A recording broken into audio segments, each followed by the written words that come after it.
through the mountains, plains, and secrets of the world's bite, four riders seek honor, redemption, and discovery in the land of the Predator.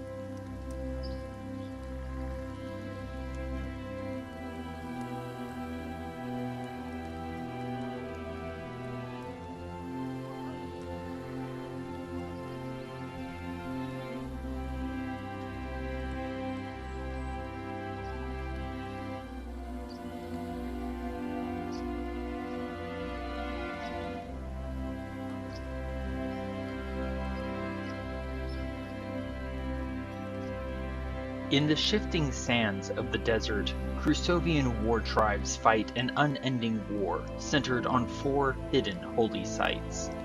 But their home is in the mountain range known as the World's Bite, and formerly believed to be the farthest anyone could travel to the west. A nomadic people, the Crusovians are known to adopt others into their tribes, but born or adopted, all Crusovians must show themselves to be honorable and dedicated to their generations-long mission. Day 22 of Telleth. We seem to have evaded the orcs and lizard folk which dwell in these lands. It has been a tiresome few days, but this has had an unexpected boon, that I have spent much time among the swamps, trees, lakes, and rivers, learning their ways and produce.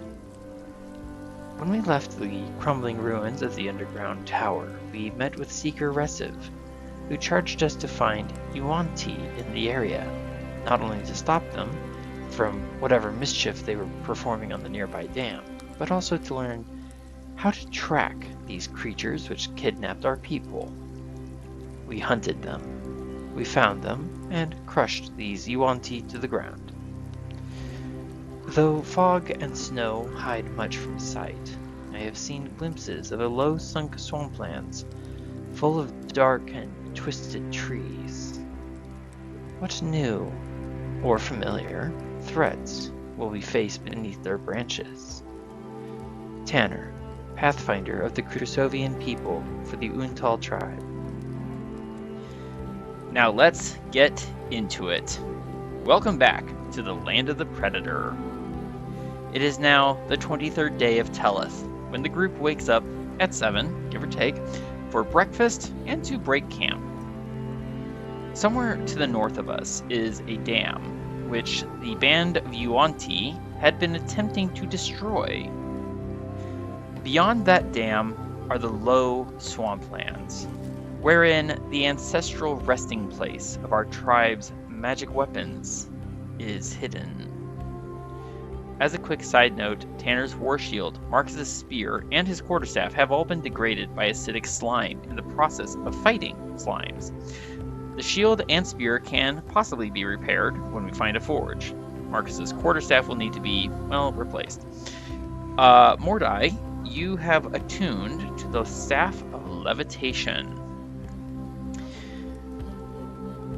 For the weather today, as we're getting ready to head out, and as I scroll on down, okay, here we go.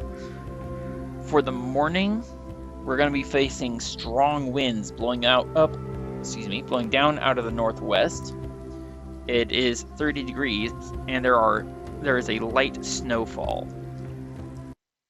Glancing around at the bed of water that we fought the Yuan-Ti in, Tanner takes long step, mounting up. If I recall correctly, they were gesturing to the north to indicate the direction of the dam. Perhaps we can go there and see what might be found out. What say you, Marcus?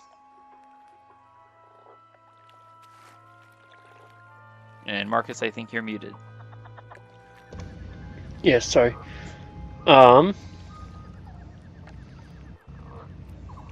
Okay, I guess we can go down to the dam and check that out. Maybe go for like a 5 a.m.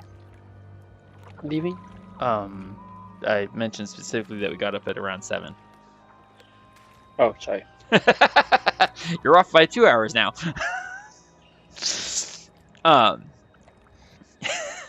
Tanner nods. Do you want Tanner to... perhaps someone should wake the orc. Excuse me, the half-orc. Marcus, Watcher, Roscoe, do you want me to scout ahead, or are we to proceed as a group? Yeah, go ahead and scout ahead and we'll follow you up shortly. Alright. Tanner is going to proceed forward with Longstep and Crim. I will also be marking on the trees as we pass with some chalk the direction that I went in. So let's do this. Just to see how he does navigating. Getting a natural 1, but fortunately there's still the lake. So it's rather hard to miss. Tanner does not ride into it, however, this time, except to cross it, which let me pull us over to that area map. That's not the right area. Okay. This one. And then this one. And then this one.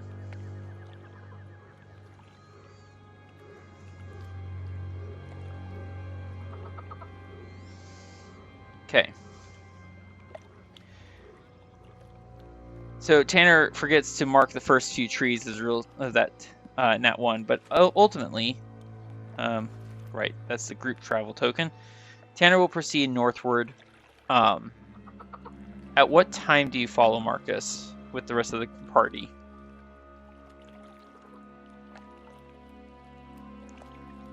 You're muted again. 8 a.m.?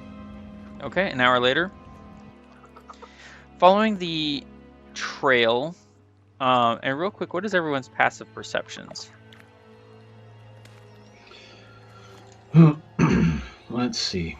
I want to say Roscoe's is a 13 and Throk is a 9. Yeah. Yep, I'm right. Cool. Marcus? 9 from Marcus, 10 from Mordai. What was that there, Throk? Or Roscoe? I said, as it should be. I am right.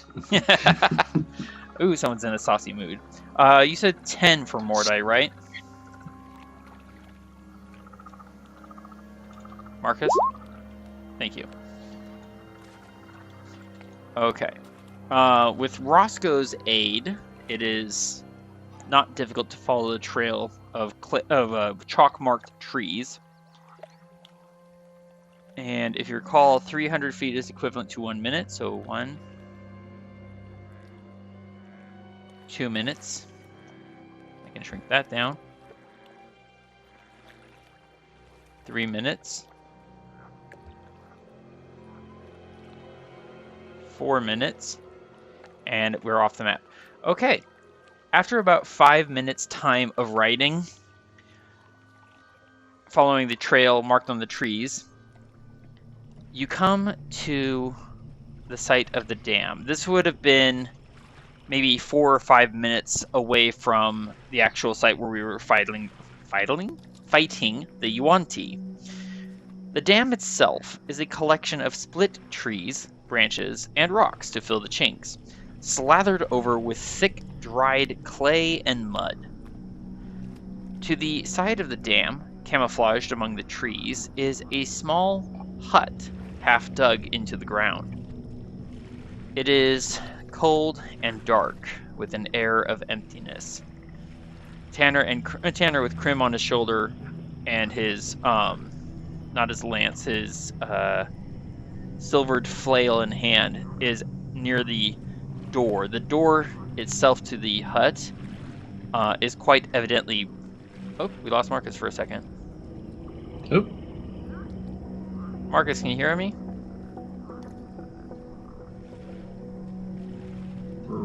Marcus? Maybe. Hold on. Maybe. I think something happened and I'm refreshing. Noted. But you can hear me now, yes? Yes. Okay. Mhm. Throk, can you hear Marcus? Oh, I can hear both of you. Oh, perfect. And Marcus, can you hear Throk and Roscoe? Yes. Perfect. At what point did you lose me? Only for like a second or two. You were describing the dam. I was thinking of naming it Beaver Town. Noted. And take a point of inspiration. So, Tanner is at the broken open door to the hut. The break itself is clearly weathered with several days of exposure. Longstep is tethered in what looks to be a dilapidated sort of stable.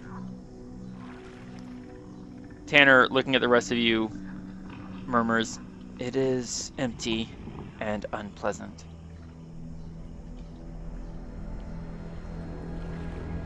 Leading you inside, you find yourselves confronted with a cramped living area where perhaps 3 people could live, so long as they don't mind being very, very close.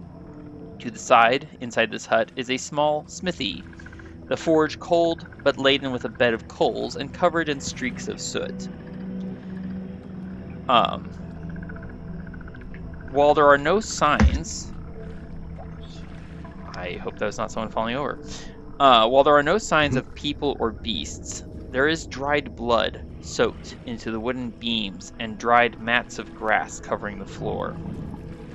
Here and there are gashes and holes in the ramshackle walls, and several splashed about acid burns. There are signs of 2 different groups of people approaching the hut, but only one set leaving. And it looks like that one... well, possibly part of them were massively large snake forms. I found a few things here aside from the forge. A few letters. I have not found any bodies. And it seems that there might have been a garden nearby where they were growing various herbs of the region. We might be able to use those to provide some resources for ourselves. And Tanner's going to pull out some tattered-looking, folded up parchments that were used for writing letters. They are written in rough, badly spelled Draconic.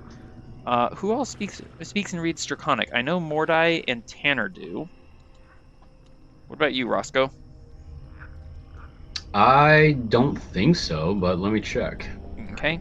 Marcus? Nope. That's Throk's page. Let's see. No for Marcus. Noted. Okay, so Mordai and... I'm sorry? That's what Ross thinks. Noted. Mordai, would you care to read any of the letters that Tanner has found, or would you prefer Tanner to do it? How about Tanner go out and collect whatever herbs and like useful plants and materials he can find. Mordai can read the letters. And did we know what type of creatures used to live in here? Did you mention that? Do we have any clues from the environment? I mean, it looks like The lizard folk? Or... it looks more or less like what humans would live in.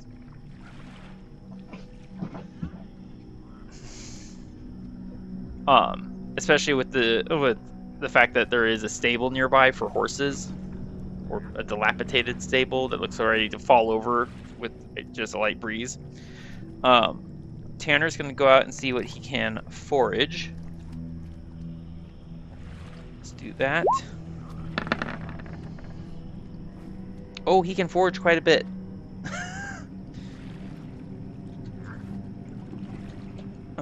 Plus his wisdom modifier. And this is times 2. because of Natural Explorer that I finally have back. Hooray! I find 8 samples. Hooray! And Marcus just disappeared again. That's Marcus. Hopefully he'll come back soon. Here he comes.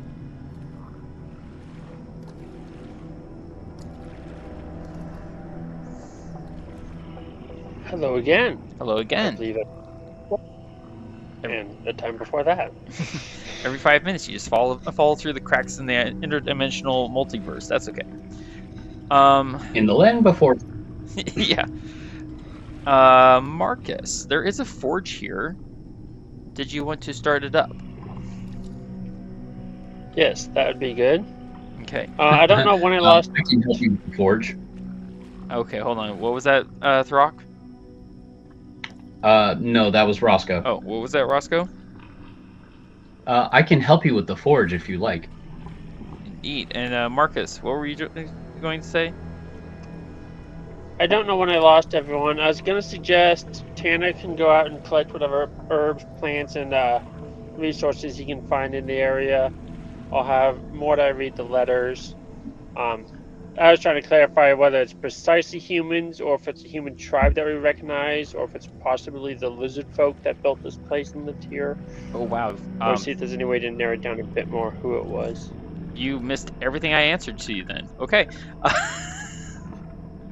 Okay, so Yeah, Tanner's going to go out. He's going to take some time to forage for supplies. He found 8 samples of herbs. These are herbs that can be used, possibly, with the Staff of Levitation to make into different potions. Given the status of the Staff of Levitation, it is not guaranteed to work. Roscoe, you and Marcus can start up the forge, and we'll start working on the shield for Tanner and the spear for Marcus. I will point out that even with the two of you working together, based on the time it's going to take to heat the forge and then heat the shield and spear, it's going to take about 4 hours to repair the two of them. Not 4 hours each, 4 hours total. Mordai. Well, we might as well set up camp. or at least temporary camp. We can still move on after this. Mordai, here is the first actually, let me do this. Hang on. Come on. I will be sharing it to you momentarily.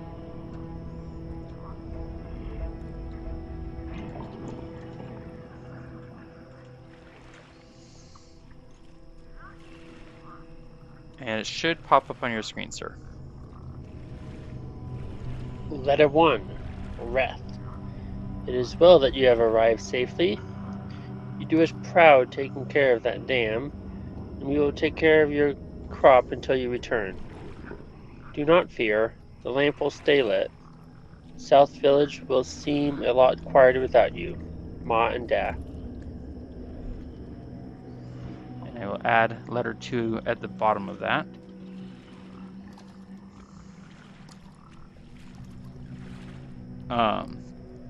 So here's that. So I'm thinking Wrath got screwed. And Ma and Da have some bad news coming to them eventually. Letter 2 is now added. Alright, letter 2. Keb. I downright be scared out of my mind. The scouts said orc tracks were spotted out the west end of South Village, and the traders from Western Village say they saw ogres.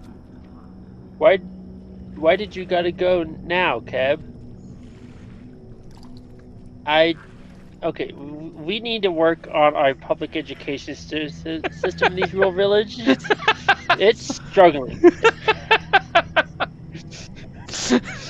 I do know, right? Get that.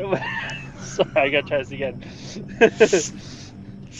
I do know, right? Get that wall you helped build for the water. but I am right proud to call you my promised. I keep watch each day to see your steps come on back, so you can tell again about the house you're gonna build for us. With love, Blossom. And I think the schooling issues might have scared off Roscoe and Throk. Apparently. We'll wait for both of them to come back. While we're waiting, Mordai's reading, so I'll hold off on asking for Mordai to try and use Staff of Levitation. Which thing was scary there, Throk or Roscoe?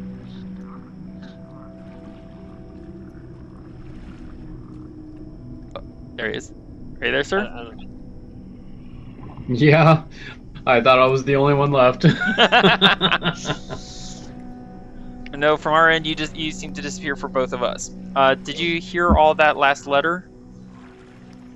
It was pretty rough reading. I heard the part where Marcus was saying something about how we need to go back to, and then it just completely cut out, and I'm like, you need to fix the grammar? We need the education or something back up here? What's going on? And then there's still no talking. And I'm like, uh-oh, I'm all alone. You're all alone. Throk, A couple of rural villagers got sent out here to manage the dam, and there might be some orcs and ogres troubling the village they came from. Oh, and some people back at the home got some bad news coming to them eventually, I'm guessing by the looks of this place. And Mordai, I have added the third letter to the bottom of the list. You pot... Oh, sorry, hold on. Orthan, you pot-looking toadstool-sniffing, milk-sopped, moss-for-brains, fish-eyed, frog-tongued, lizard-lipped, bat-eared snot. You think you could just duck out of South Village like that and think I would not notice? Shadow-eyed lout. Then you left me for Lincoln hut to repair too, as though I did no half work of my own. I should have done it by the time you return. Just see if you can trade for some iron. I need to get more horseshoes made. Miss, are we sure about this part? I think they misspelled this. Miss you? Are we sure? I'm not so sure that's accurate. I think they miswrote something there. Read on. Yeah, they definitely miswrote something here, because it says, be careful, stay in the light, whatever. Del Torrent. Although I'm kind of curious about these aspects about staying in the light. This might be a thought, I don't know. Throk, would you give me a survival check, sir? I'm sorry, Mordai, what were you saying? Fuck up. Wait, oh, it's still kind of morning, isn't it? It is, yeah, it's 8:05, basically. Okay. Throk, would you please give me a survival check, sir? You stuck up half-wit, scruffy-looking nerve herder. Thank you, Throk. Throk, wow. As you examine the signs here, let me put it this way. This would not be the first time that you've found signs of someone being killed and then eaten. Mm. There are several... Can Marcus have Roscoe... Well, Roscoe is currently helping you, sir, reforge the... or repair the shield and spear.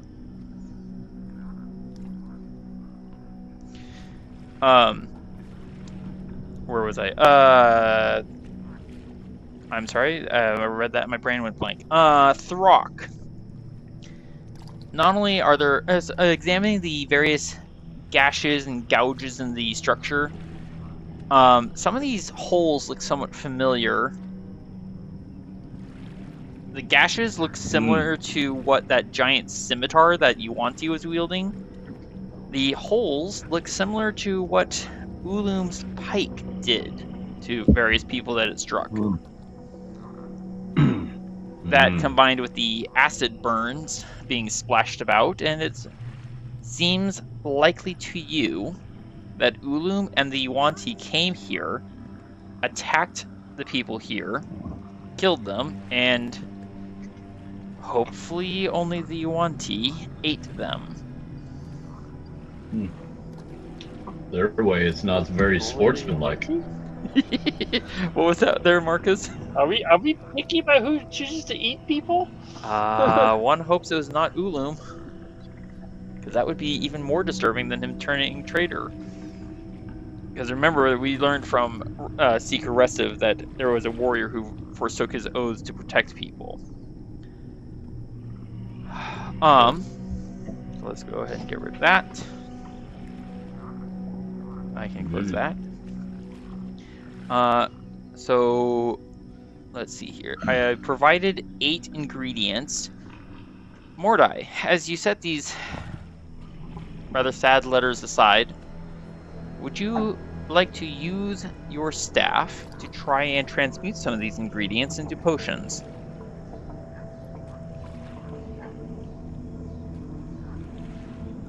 Mordai? Trying to think and hold on. Oh.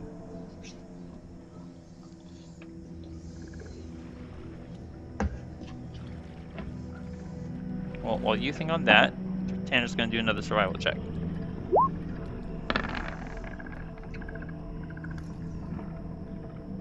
Not great, but I do find something that I was looking for, so that helps. I'll explain. Wait, hold on. Okay, for a second there I thought I hit the stealth button. I'll explain what Tanner found later.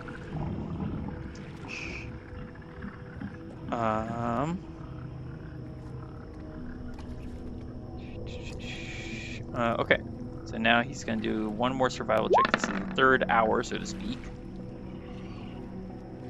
Yeah, that'll help. He's found all the worms in the mud. Well, let's see what how many I find. I find 14 samples of Silvataf. I'll just tuck those away. My goodness. Oh, I've got more flasks of vials of acid, flasks of alchemist's fire, and 2 flasks of holy water, and 4 flasks of oil. I should probably move those from my packs to my person. Alright, so let me quickly adjust this a little bit here. 4 flasks of oil, 3 alchemist's fire, flasks of oil. Where's the oil? Attunement, hack and leaf, holy water, Gaetan's ointment, alchemist's fire, acid, oil. There it is. Okay. I gotta go back up. This button. I loaded up my alchemist's fire. 4 flasks of oil. I've currently got 7 on my person, so I'm not going to bother pulling those out yet. 2 flasks of holy water. Sorry? So were we going to talk about the the piece of leather in Throk's hand that he keeps occasionally looking at? The piece of leather? Or oh, you mean the map? Yep. I don't know. Does Throk want to bring it up?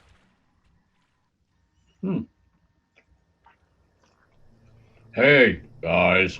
I have something here that looks like a lot like the swamp that we're walking in. And by the way, Tanner's outside for this, so this will have to be between Mordai, Throk, Roscoe, and Marcus. Go ahead. So I have this leather piece of parchment that looks like a swamp. Who do I give it to? Do I give it to Marcus? Marcus, are you there, sir? I'm thinking Tanner's probably better at reading maps. Tanner is not in the hut. Roscoe? How are you at reading maps? How am I at reading maps, DM? Let's have you take a look at the map and step outside, holding the map up and comparing it to the lands beyond the dam. Give me an investigation check or a survival check.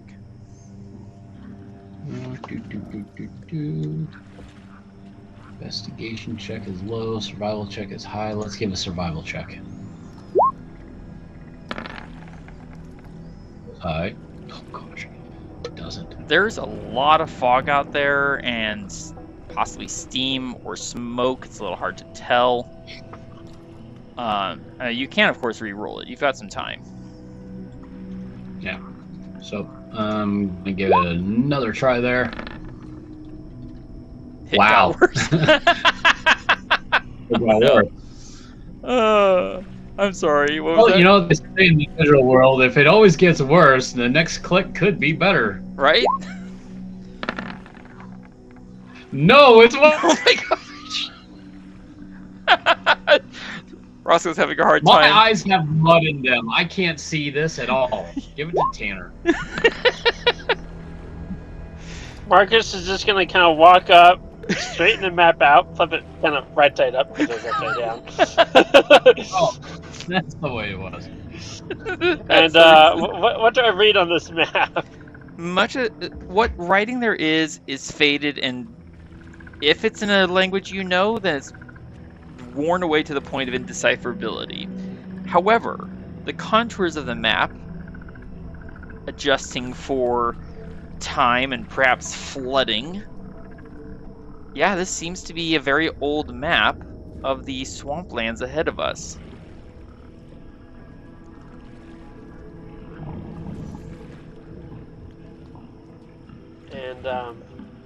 And Marcus, what languages do you speak? Can you put it in the chat, please?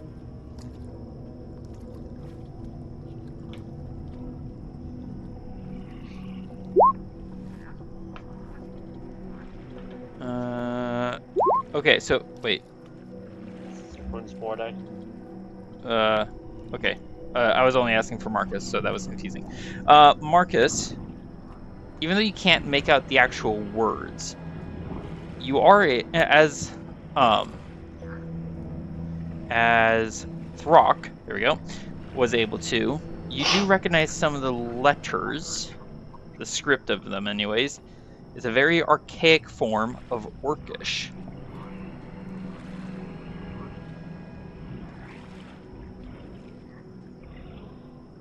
Seeming to indicate that this is an orc-made map of the lands that we're about to enter. And an old one, you said? Yes, very old. Very old. Alright, well, we'll use this in due time. I'm just going to kind of roll it up and tuck it away. You're gonna just take it from Throk? Well, Throk, if you learn to hold the map right side up... I didn't. Alright, Roscoe did. I'll hold it out, and I'll hold it in front of him and be like, if you'll hold it right side up and actually read it, you can have it back. Imagine Throk's just towering there, tapping his foot impatiently, with Roscoe flushing next to him because Roscoe's the one who's holding it upside down and Throk had it right side up to begin with. Here, wait. Let me try investigating that again. You're right. I can't read it at all. You actually did better as with your investigation than you did with your survival. That's amazing. Let's say yes, Well, Throk. call me a Yes, you are detective. correct. It is a map of the swamp. We have figured that out already. Oh no.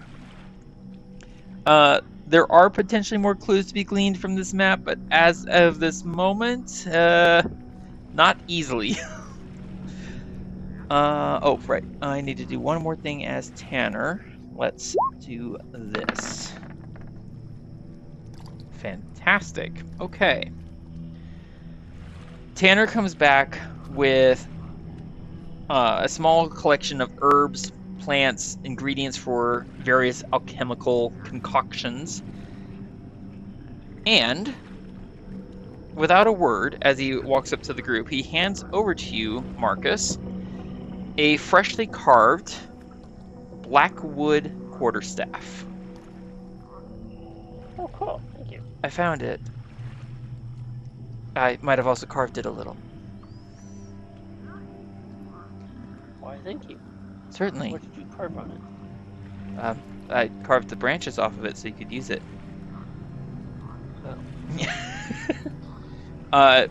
And I'm going to adjust your character sheet here in a moment there, Marcus. I'm going to grab it, and your spear, your silvered spear, here it is. Did you already fix it? I don't think my spear is damaged. I could be wrong. I don't know. It was supposed to have been. Should probably be proficiency plus strength. So that should be plus 7 for attack and plus 4 for damage, right? Yes. So it looks. I mean, I know I've changed it. What's wrong with your staff here? Oh, okay. It was your The staff. staff is damaged. Yeah, let me get rid of that for you because it's a new staff. I could have sworn your spear was damaged too, but oh well. Maybe we just forgot to actually mark it on your character sheet. Alright, so gear is repaired. Mordai, would you like to attempt to use the Staff of Levitation to transmute some of these ingredients into potions?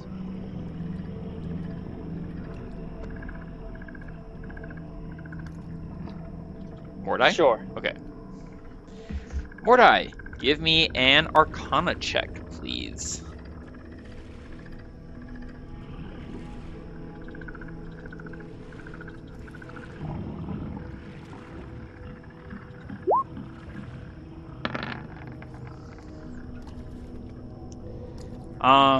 You feel magic starting to stir within the staff. There's a small puff of acrid smoke that smells like tar. And the plants remain unaffected. I'm going to try that again if I can. You can try 3 more times. An Arcana check. Thank you. Hey, that's better.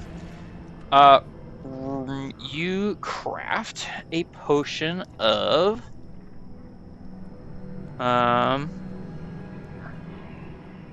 roll me. Hang on. Yeah. How about I go and do my last 2 attempts and then we'll figure out what potions. Go ahead and make your attempts.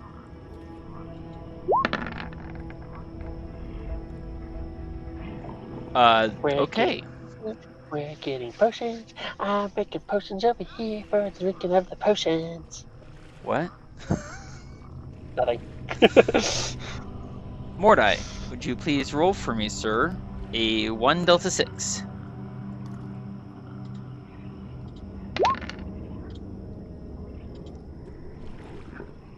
Thank you. You have brewed a potion of poison breath. Basically, it's a potion of fire breathing, but it allows you to use poison instead of fire.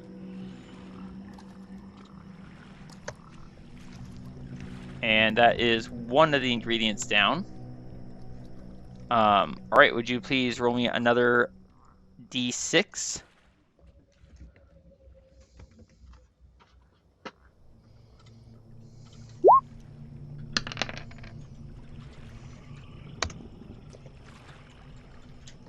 Okay, that's a potion of... I'm sorry. You transmute some of the ingredients into... Roscoe, would you please roll me a 1 Delta 4, please?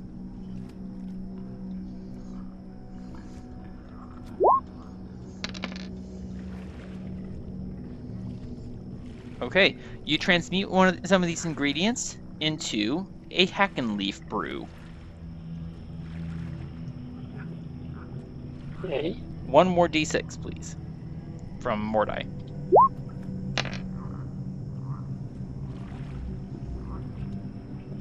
And And that is a potion of fire breathing. Oh, excuse me. Mordai, I'm going to add to your character sheet the ingredients. I will put them in your treasure section.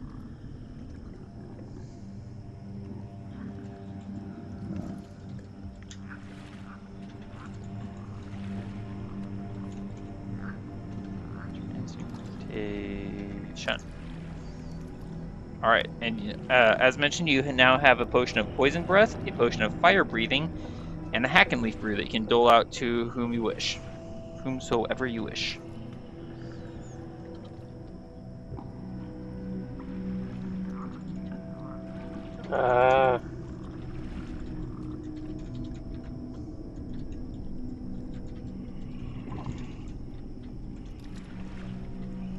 I guess Roscoe does most of the healing. Would you like to hold on to the hack and leaf brew? Roscoe, you're muted. Sure thing. All right. You can Alrighty. add the hack and leaf brew to your list of items there, Roscoe. All right, hack and leaf.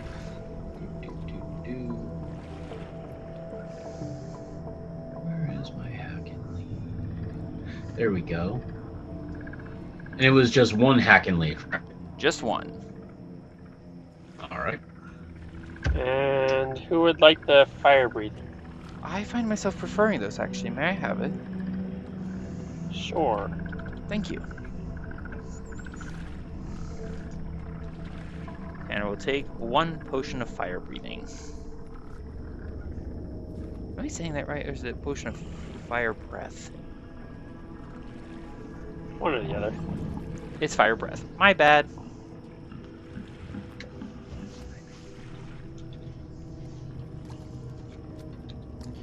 And who wants the potion of poison breath? I'll take it. And that would be Throk, I suppose. Potion of poison. For your information, Throk, like I said, it is the exact same rules as fire breath. It's just poison instead of fire. All right. Saucy. Sorry. Saucy. Indeed. All right. We have spent 4 hours, so it is now a little after 12. The weather has now changed. The wind has died down. It is still 30 degrees, but the light snowfall has turned to heavy, causing light obscuration and disadvantage on wisdom perception checks that rely on sight. Marcus, what is our writing order? I guess we can probably stick with the same. So Tanner in front. Where did he put that? Oh, here. Tanner in the lead. Oh, that's the watch schedule. Here it is. Tanner with Crim, Mordai following, Roscoe and Throk in third rank, and Marcus in the rear.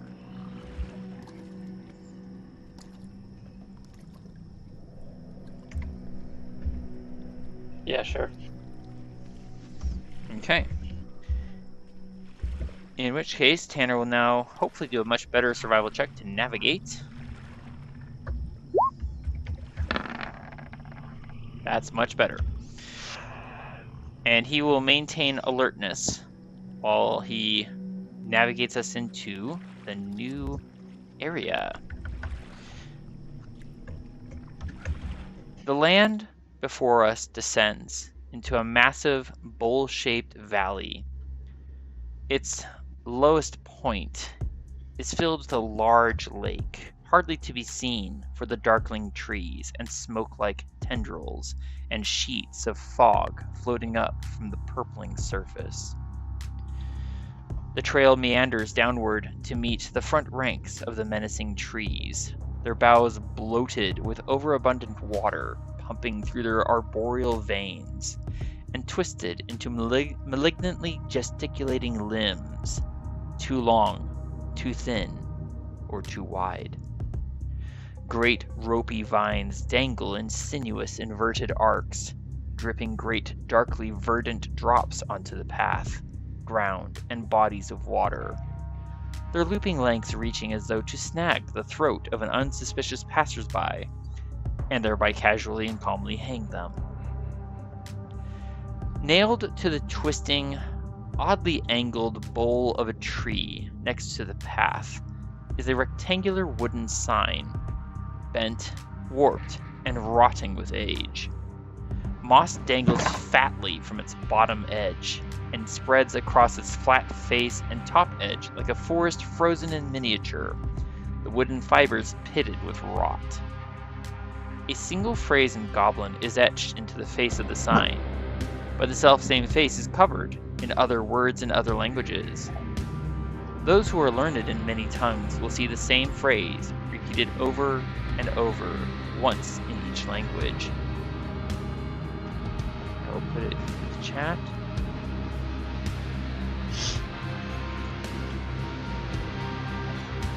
Sleep not in the shadows.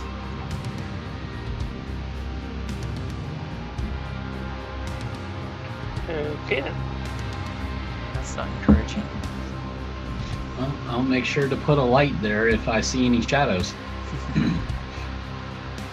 Looking ahead through the flurries of thick snowflakes, Tanner is going to use his action to call on Krim for the help action. For making a perception check based on sight at normal. Perception, here it is.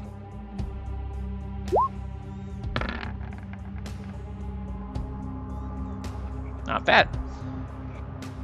I see a network of rivers and lakes and possibly bogs and meadows. They're twisting through the trees. It's a little difficult to... Wait a moment. I see movement on one of those rivers. It looks to be, I think there's a boat. It seems to be moving along at a slower pace than we are on our horses. And Tanner pauses for a moment and is going to do this button. That button, sort of. Here we go. Where is it? He's gonna do this. There's a brief surge of magic energy as Tanner opens his mind to the world around him. I sense undead, and I see movement down there amongst the trees. I can't not tell for certain, but I think there's I see some undead to the east of the river, and I see some things very large south of the boat. I could be mistaken, Marcus, but it looks as though several large things and possibly some undead things are going to try and attack the boat. Some from the south, some from the west.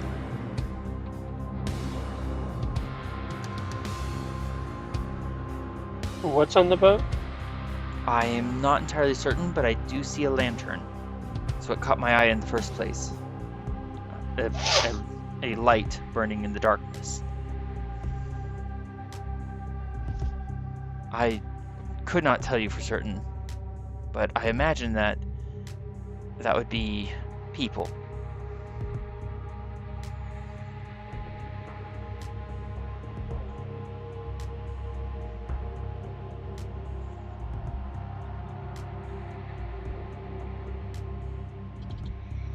Should we go to their aid?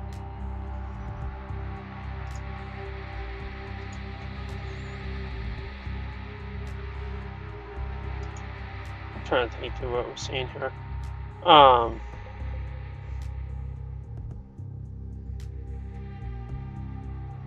Do we know how deep the water is? Is it kind of the same as what we were dealing with earlier? From this distance, there's no way to tell. We'd have to get up to the water and test it. To be clear, Marcus, much of the water in these swamps is murky and not transparent.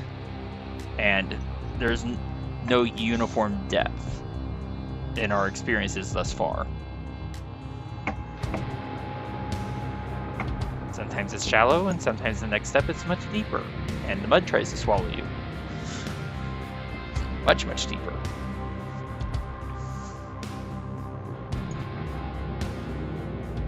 Do we go after the boat? Just go to the end. Marcus? Can we call them to us? How far away are they? Okay, one question at a time, please. They're within a mile.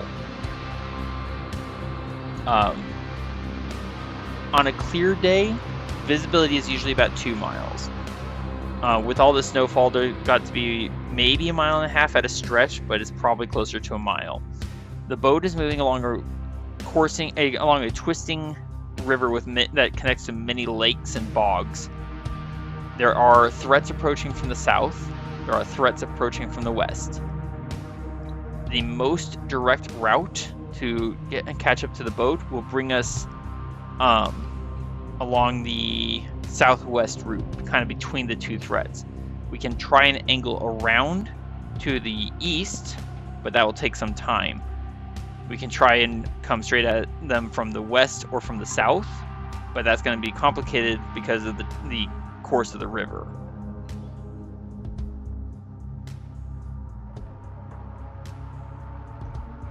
What would you like to do?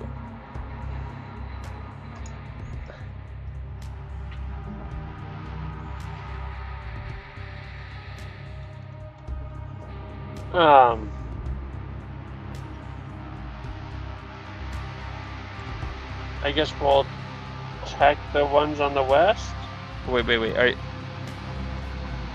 Yes, we can attack the threat that's in the west, but doing so will mean that the threat approaching from the south will reach the boat.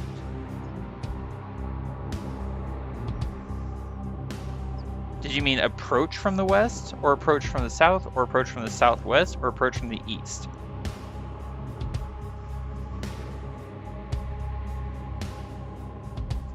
You seem confused. What do you recommend, Tanner? If we try and attack either of the groups, then the other group will reach the boat. If we can get to the boat and the passengers themselves, we can face both threats simultaneously and present the boat with the boat's occupants with the best chance of survival. If we approach from the south, we'll run straight into the group that's coming from the south. If we approach from the west, we'll run into the undead that are approaching from the west.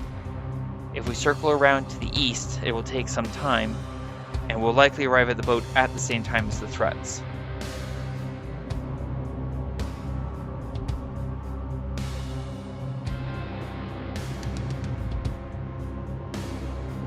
So if you want to rescue the passengers, then I would suggest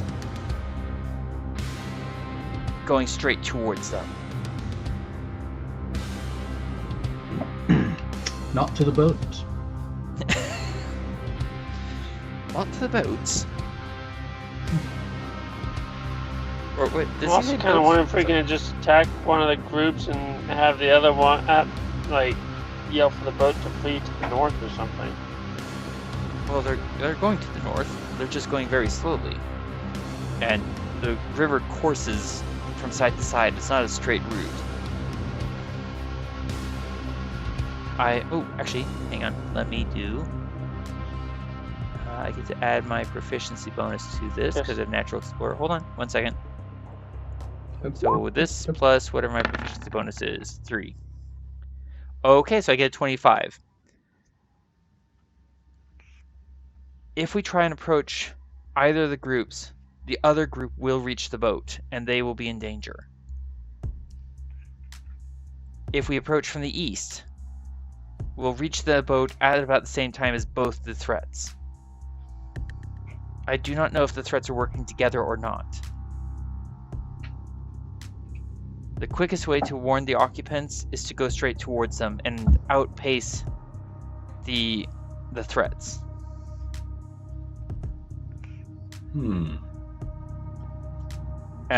For your information, Marcus, Tanner is recommending going straight up the southwest approach, straight to the boat.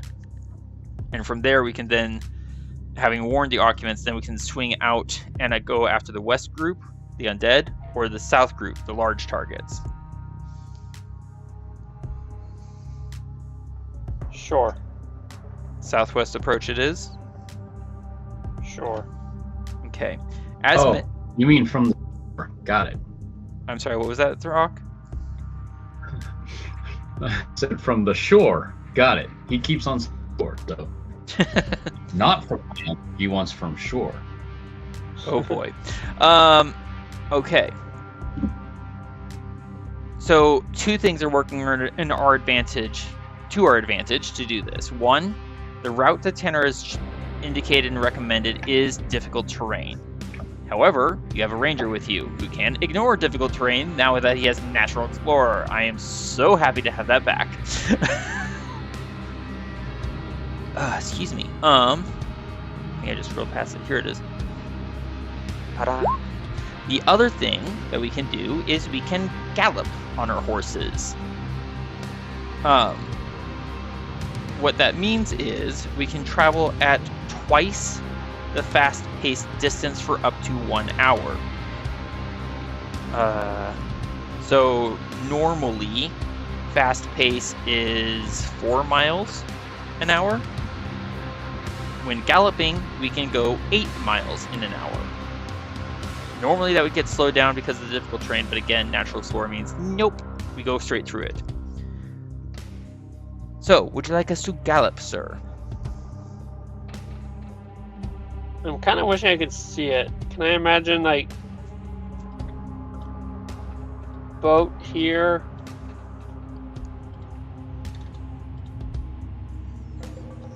Threat here? No, other side. May I? Sure. Very well. I'll keep the red to indicate the boat's passage along the river. There is also, I'm sorry?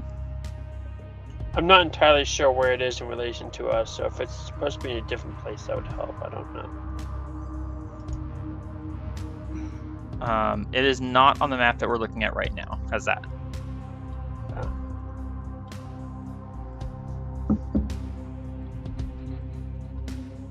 Would you please get rid of the blue arrow?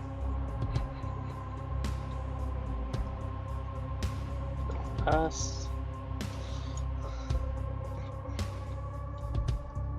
And then Okay. let's do this for us.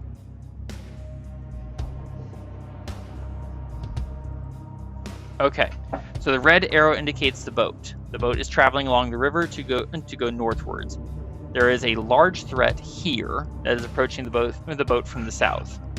There is an undead threat. Tanner was able to recognize undead because A, primeval awareness, and B, undead have a really distinctive way of moving. Usually a lot of lurching, uncaring about slapping into branches, thorns, etc. And usually not flagging with exhaustion. It's kind of easy to tell when undead are on the move. So if we approach this group here, the undead threat, the large group here will reach the boat first. If we approach the large group, then the undead would reach the boat first. By going through difficult terrain at full gallop, Tanner can get us to the boat ahead of either group and warn the people on the boat. Make sense? Kind of. Groovy. I'm also wondering about having Roscoe use spike growth on one while we attack the other. Well, for that we still have to get closer because we're a mile away, and I think spike growth has a range of 150 feet.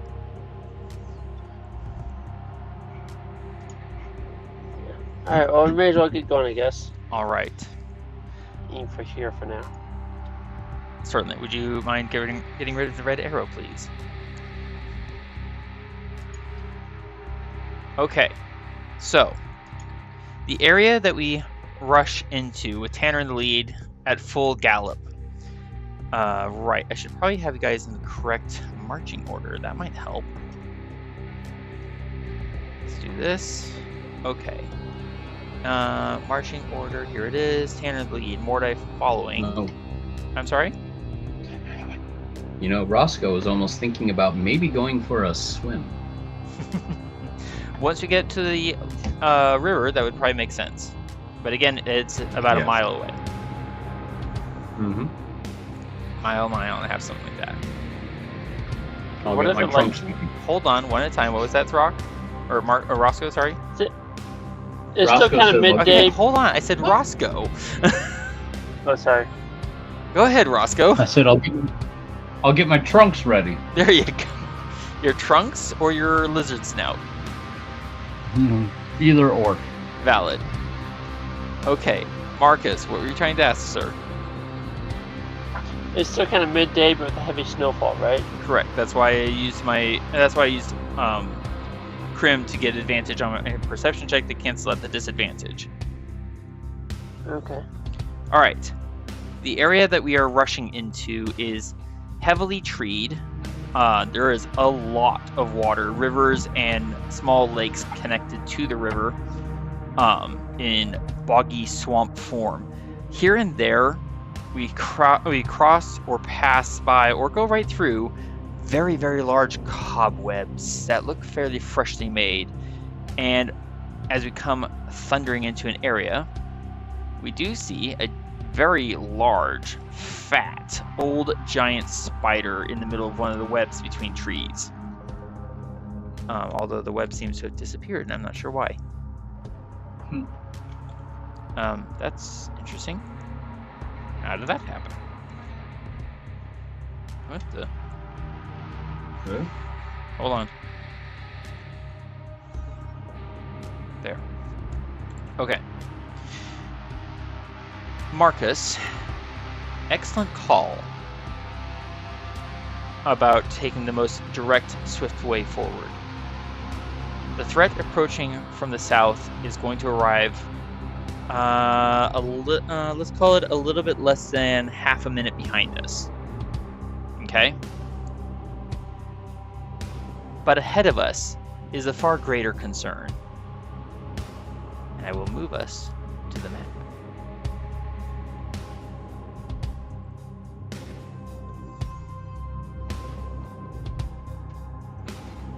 Let's do focus ping, which I probably should have waited until you guys were all on the map. My bad. Okay. So ahead of us is the... What is that sound?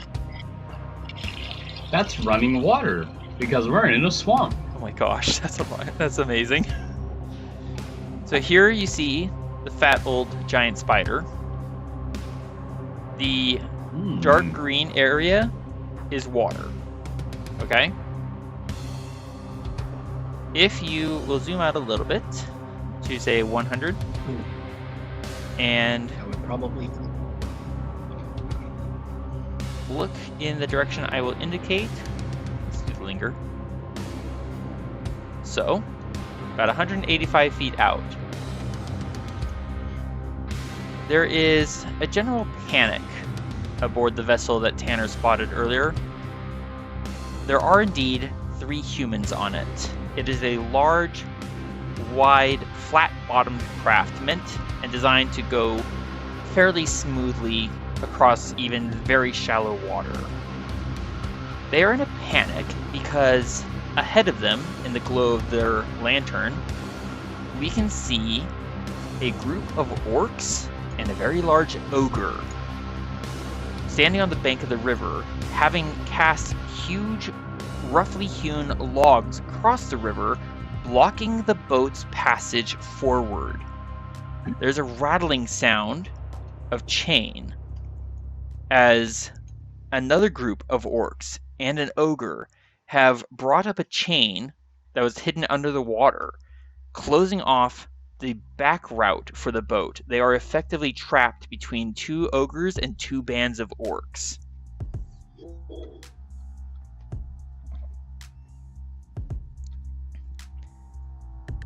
Marcus, what do you want us to do?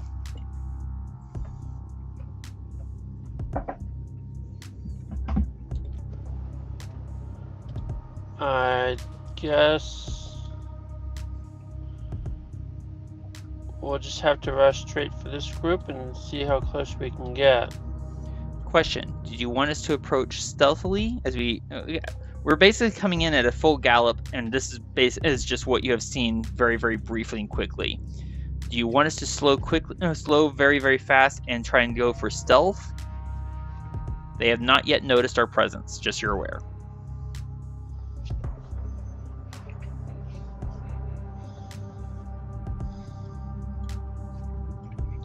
It doesn't seem like we have much time. It's up to you. Do you want us to go fast or slow? Loud and distracting, or quiet and stealthy? I'm sorry, what was that? I vote for going fast to distract them. Thank you. Marcus, what's the call?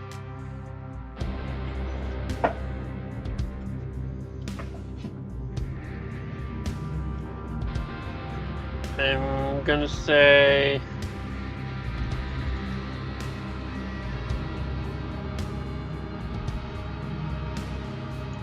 I'm thinking we can send Roscoe and Throk to attack this group directly. Okay. And the rest of us might try. Do we have any idea how deep? We don't know how deep the water is, do we? Not deep for that. Not until we get up and test or feel it out for ourselves. Derp derp.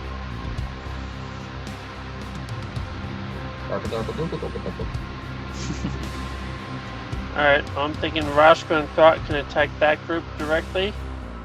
And the rest of us will try to circle around. Maybe we can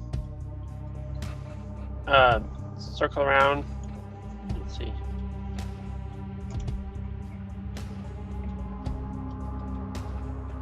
This way and attack that group. Oops.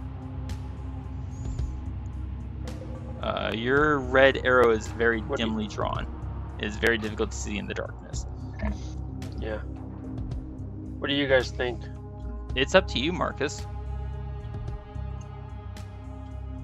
I'm trying to get feedback.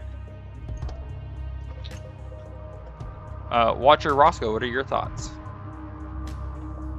I kind of want to get on in there and help them out as soon as possible before we lose anyone. I'd say give me the word and me and my brother can go right now. Alright. Mordai is going to reach over and cast Dragon's Breath on Roscoe. Oh. Thank you. And also use two sorcerer points in Twin Spell so he can cast it on himself as well. Nice. Which damage type are you choosing? Acid, cold, fire, lightning, or poison? I'm thinking fire will do just fine. Okay. Let's do... Oh, hold on. Do that. And by the way, you will notice that your tokens are extremely tiny. The reason for that is because each of these squares is 5 feet.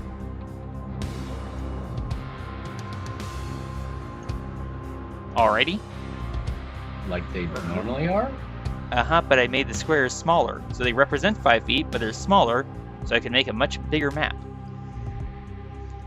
Ah. Haha, I found scaling tools to help me adjust things.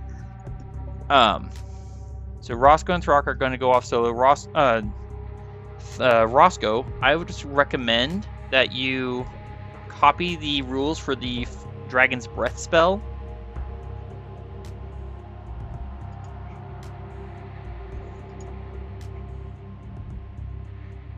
Rules for Dragon's Breath, huh?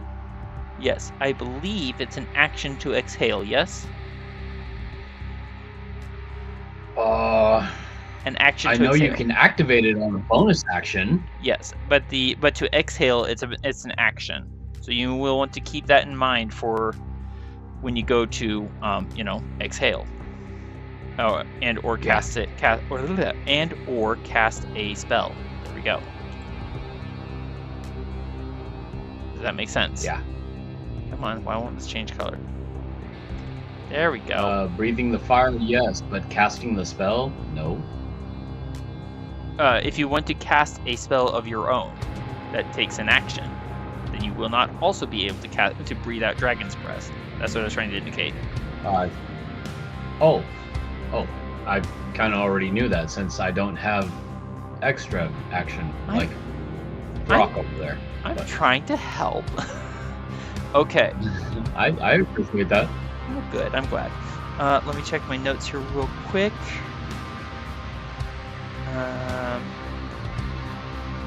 me see here. That's not what I wanted. This.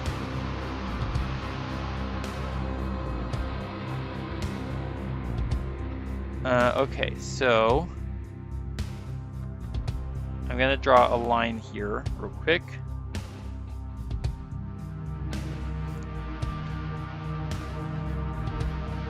Okay, do you see that green line that just appeared?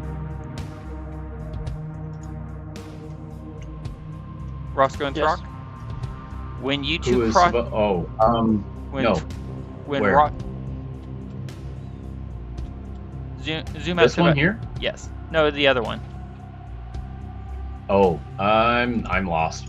Roscoe, look this way. Oh, that way. Yes. Once you cross that green line, they will be aware of your presence. Thank you, Marcus. You can stop pinging it. All right? This one right here. Yes. When you cross that line, the bad Got guys it. there will be aware of your presence. All right. Gotcha. And from the moment we roll for initiative, we have 5 rounds until the other threats arrive. Make sense? We have, wait. 5 rounds until the other threat arrives. Yeah, I heard that right? Other threats, plural. Right. Okay, so let me really quickly. Tanner is also going to. If I cast that, it lasts for a minute or until I throw a weapon. I'm going to use my bonus action and I'm going to cast a spell on myself using a 2nd level spell slot for it. So I'm now concentrating. Where am I? There I am. I'm going to use an action to just go ahead and drink down that potion of fire breath you just gave me, Mordai. Thank you very much. Something tells me it's going to be coming in useful. Oh, can I try something on everyone? Possibly. This? Ooh. 1 action, up to 10 willing creatures. I say that that Roscoe definitely has the time, since we're all casting at least 1 spell before we split up and start going.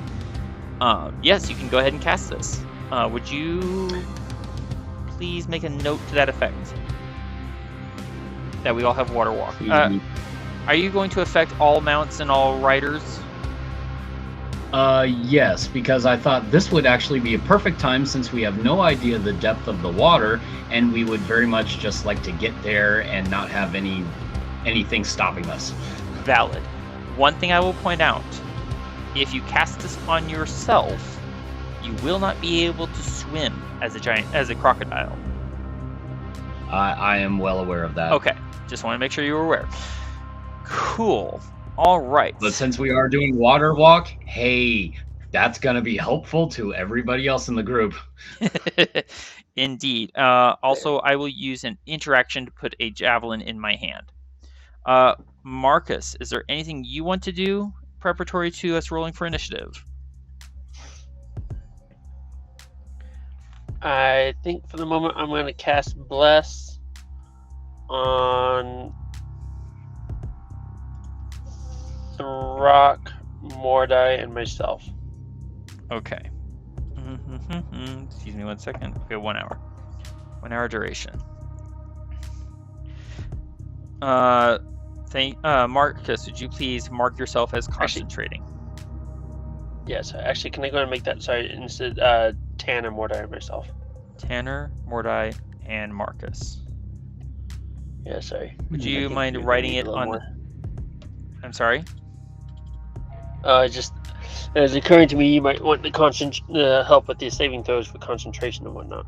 My spell does not last very long. It lasts until I hit something with a ranged attack. My brain just farted on me.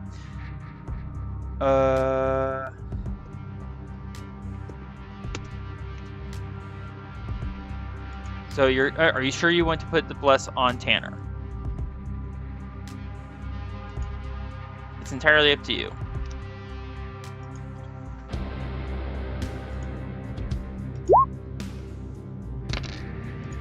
Odds it goes to Throk. There we go. Settled. Sorry? Okay. So I said to odds make it goes sure- to Throk. Oh, gotcha. sorry.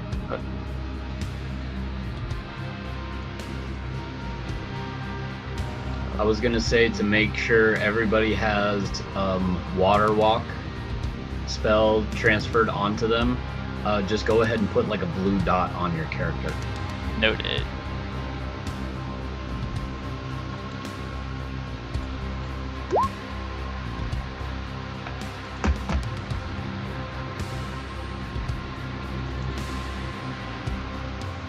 And I'm also going to make this a note on this screen.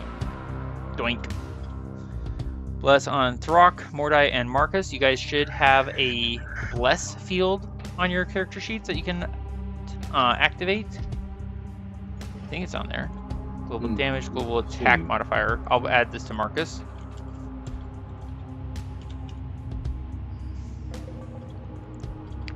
Oh, and it's on saving throws too, right? Yes. Okay, there should be save options. Oh wait, hold on. Save modifier field. There we go.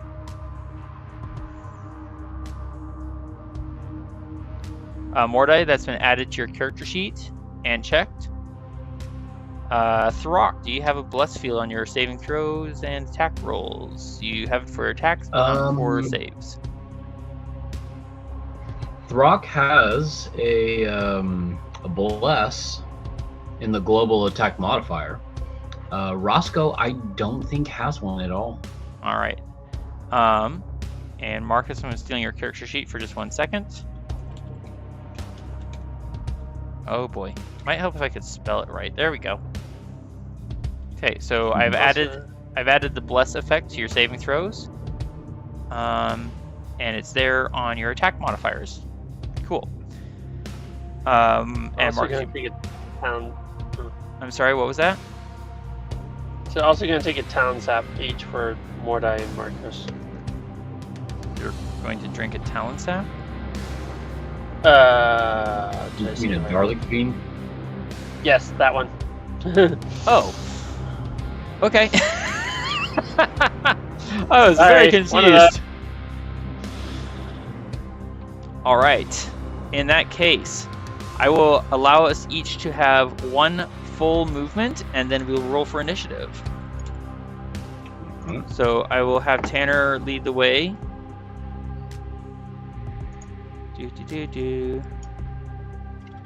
To here.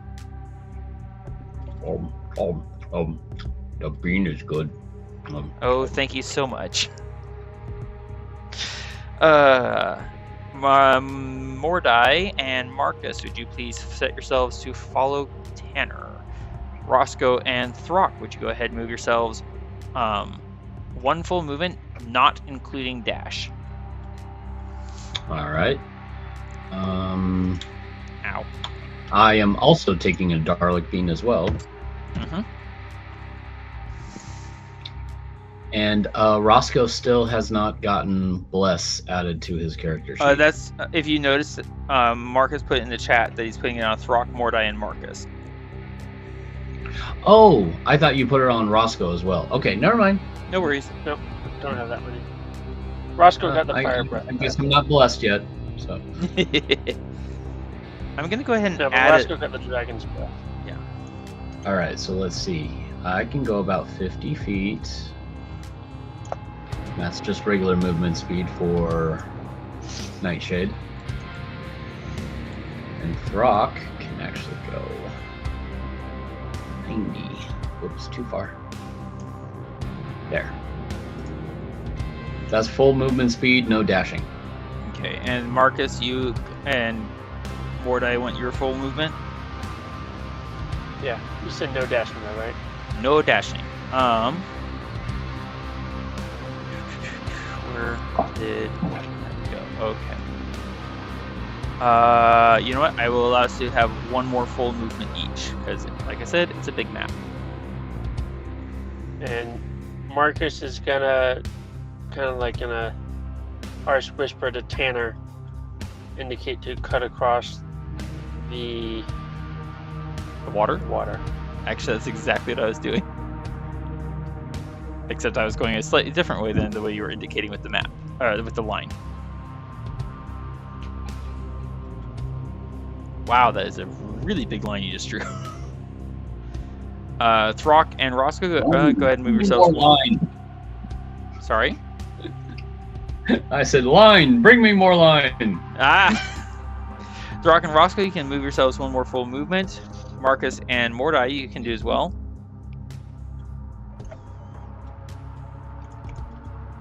Oh. Here.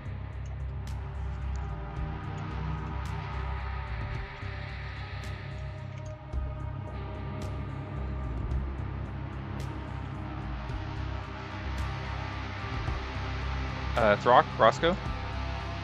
There you go. Yep. I'm in the process of moving. Cool. Roscoe, as you and Nightshade go slipping on through, you hear the sound of pursuit from the fat old giant spider that apparently looks at you and goes, "Ooh, that is one very plump fly." Oh my goodness. All right. If you're all ready, roll for initiative. Here we go. Dun dun dun dun dun dun dun.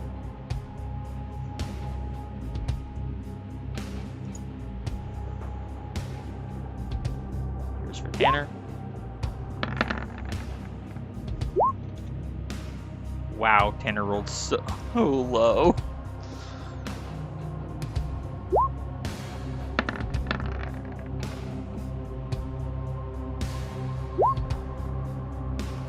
Is it 21 for Mordai?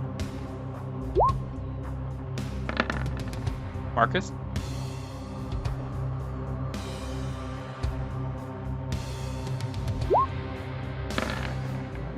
Marcus? Sorry, that was Marcus, Mordai, Ghost, Yeah, I see Mount. Ghost and Mount, yeah. Throk, Roscoe, whenever you're ready to roll your initiatives. Ow.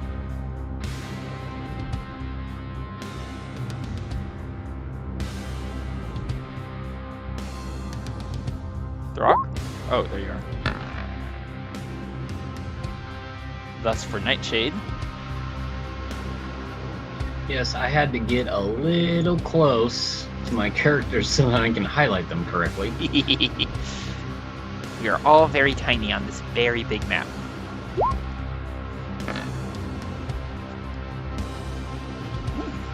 Nice roll. Is that for Roscoe? Yep.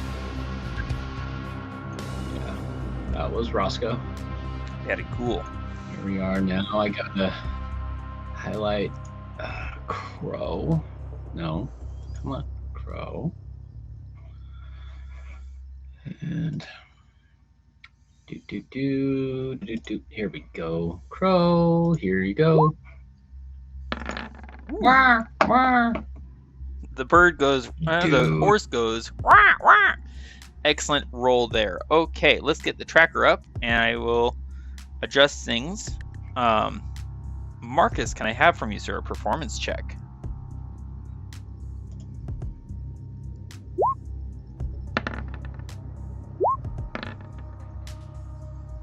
Thank you, sir. And that was Throk. Thank you. Okay, so that is 13.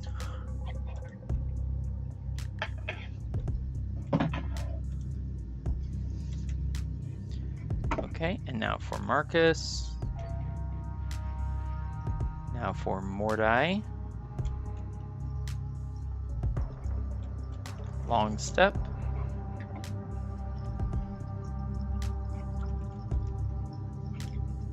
Mount.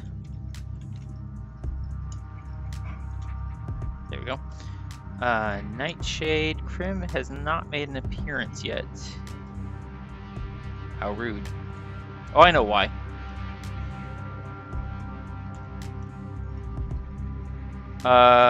Roscoe, Crow, and Mordai all got the same initiative score.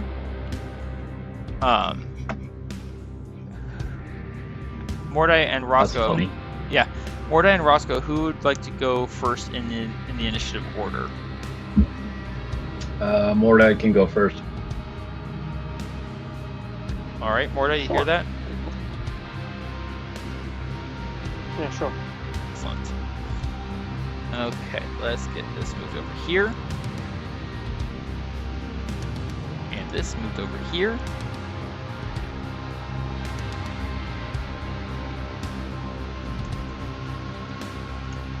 Alrighty, so let's adjust this a little bit. Mordai's going to be first, and the numbers did not carry over properly. What the? I'm so annoyed by that. Now I've got to resort it all.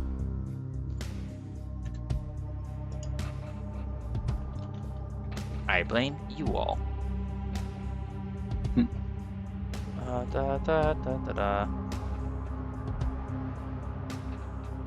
I'm going to adjust this just a little bit to make it easier.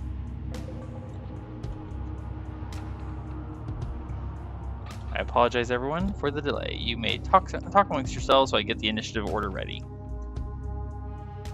Just a quick question about Water Walk. When I cast it, do I keep concentrating on that, or is it just cast once, that's it, I don't have to concentrate, and it just goes for about an hour? If you look at the spell description, I believe it will say that it is a non-concentration spell.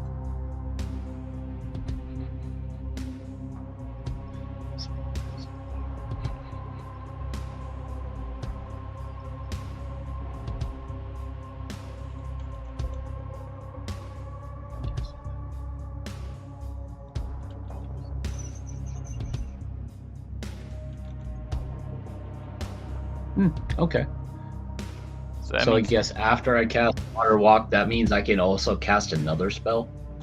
On your next turn, you can cast. On your turn, you can cast a spell that takes an action and concentration, and Water Walk will not go away. Awesome. I'm so glad I picked that one.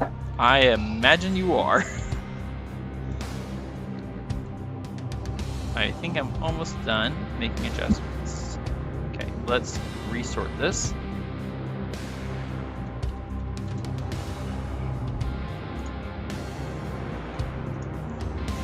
Okay. As you can see, I've slightly adjusted it. Even though you got a performance check of 13, I just went ahead and added 1 in order to have us actually go in a group. Because there was one time I didn't realize that had happened and it messed things up. Mount needs to be after Crim. There we go. Alrighty, is everyone ready then? Yes. Okay, good, because Mordai, you're up first. However,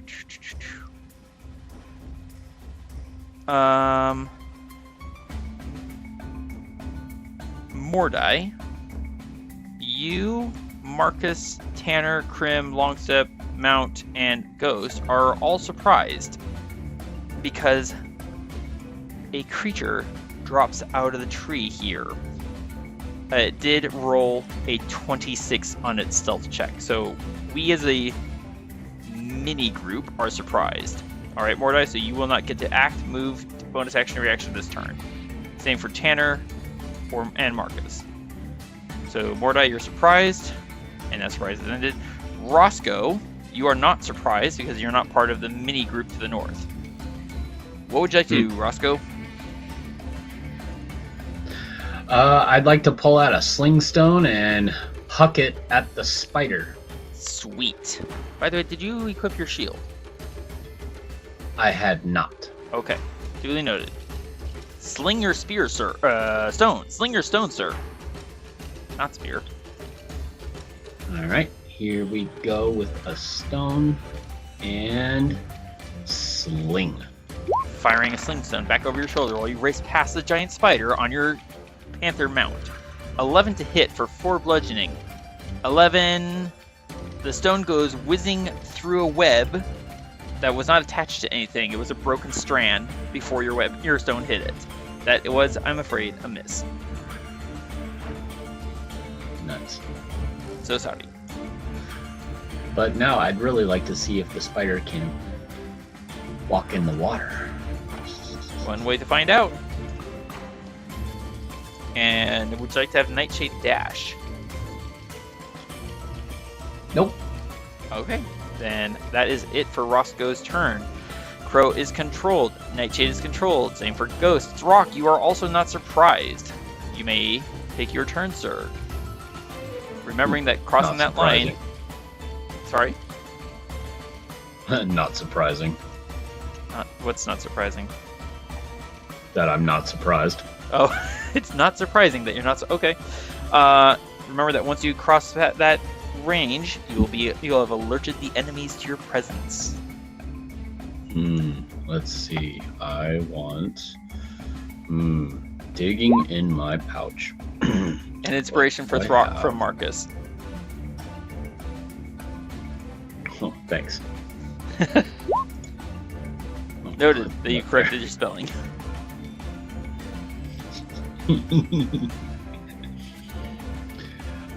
Let's see. No, not that.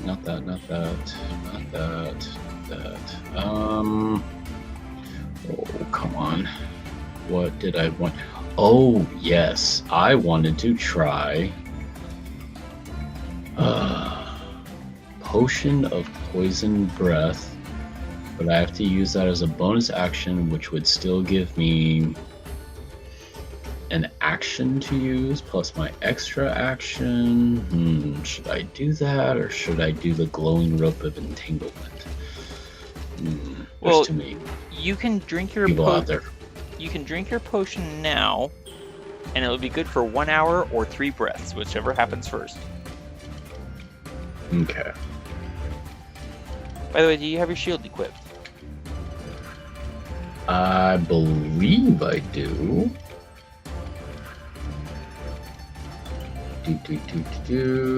Yes, I do. Okay. And by the way, I'm perfectly fine with retroactively saying that we equipped our shields as we galloped through the swamp to get here. Yeah. After all, we knew we were heading into battle, so I'm okay with that. You know what? I'm going to use my bonus action to take the poison. You're going to use your action to drink it. Use a bonus action to exhale it.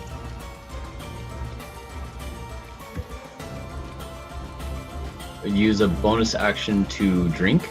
No. Action to drink.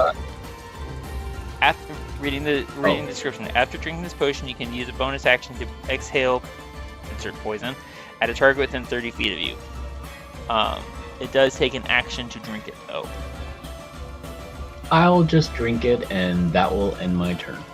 Because I'm still waiting for my brother to get over it. You're gonna hold position there then. Yeah. All right. Tanner is surprised by the sudden appearance. Thank you, Throk, for gulping down that potion. Tanner is surprised by the appearance of this dark-haired giant spider and gets to do nothing. Krim is surprised, gets to do nothing. Mount is surprised and controlled. Marcus, you are surprised and unfortunately get to do nothing. Longstep is controlled. Alright, so we will move along to the bad guys, who are not surprised. And first up is this fellow, who's actually quite happy staying right where he is. So he's going to do nothing as of yet. However, there is a swarm of rats, a small horde of squeaking, gnashing, tiny little nasty beasts whose movement speed they need to check. Ah, there it is. They are going to dash forward, getting to here. The giant rat leading them. Oddly enough, the giant rat is actually smaller than the whole pack of rats. 45, 50, 50, and then 60 into the water. Okay, dash to get there.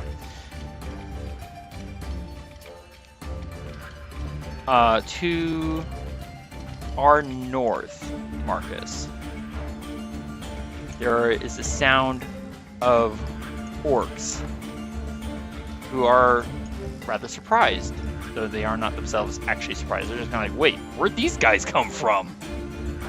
Where? Doesn't matter! Crush them! This guy, here he is.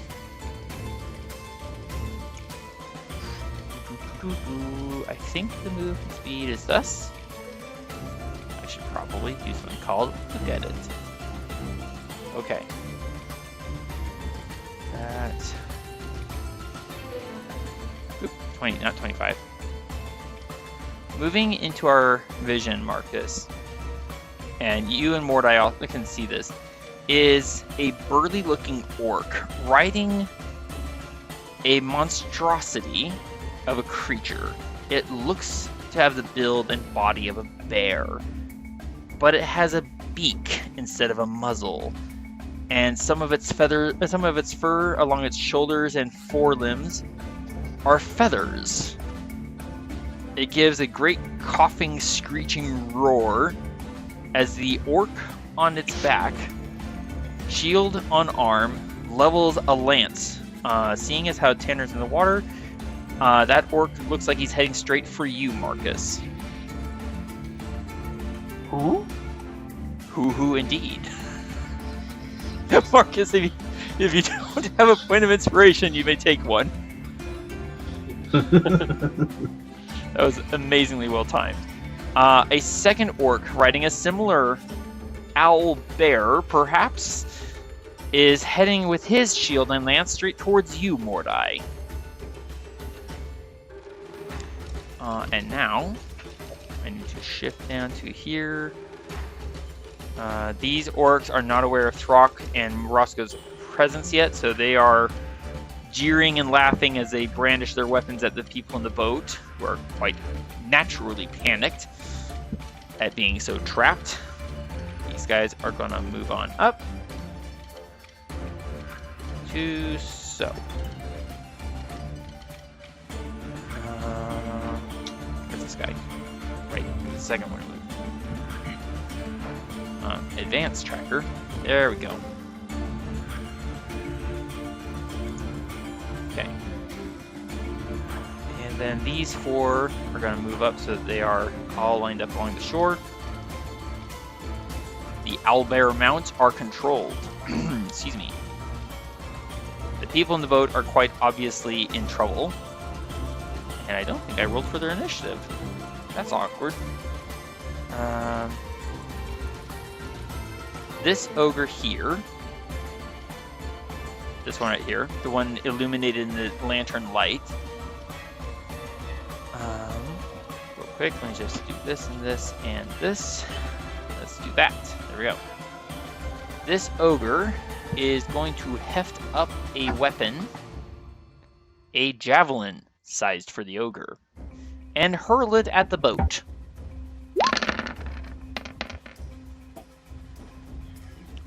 It hits, glancing off the side of the boat, leaving a deep gouge in the water-soaked wood and the pitch, but otherwise does not damage the boat yet. Oh wait, hold on. Were you going to ask something, Marcus? No. Oh, okay.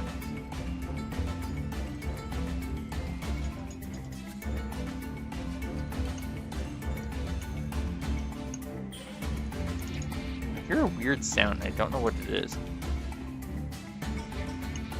Is it me clicking my mouse? No, it sounded like a wood being sawed. Yeah, there it is again. Oh, that's me moving my mouse. Oh, wow, your mic is really good. Out of the my. shadows to... Sorry? I need a mouse pad. Noted. Out of the shadows to the north slinks a very curious creature, Marcus. It looks to be a panther, similar sort of to Nightshade. But it is a much larger panther. It has 6 legs and 2 wavering tentacles, and it seems 2 of them are approaching.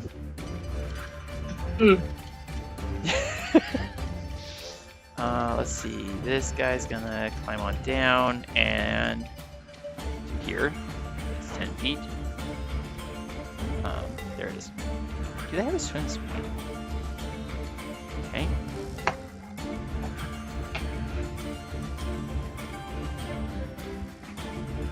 Okay. And Roscoe, behind you comes the giant fat-old spider. Whoops, that's not what I wanted to do. Wait, what? Why is it so that I can control it? On my player screen, no less. Oh, I remember why. Silly me. It might have something to do with when there was a giant spider in a different, as a mount in a different campaign. Stupid fat giant spider. Oh no. Button? Yes, here we go. There we go. Save. Now it's gonna chase after this fight, I need some crutches. Wait, what was that? Sorry? I said I feel like after this fight, I might need some crutches. It is basically going to dash along the lake's edge after you, sir. Apparently, its bloated, many-legged body is uninterested in swimming. These guys have not arrived. Okay. Top of the round. Mordai, you are no longer surprised. The element of surprise is over. What would you like to do, Mordai?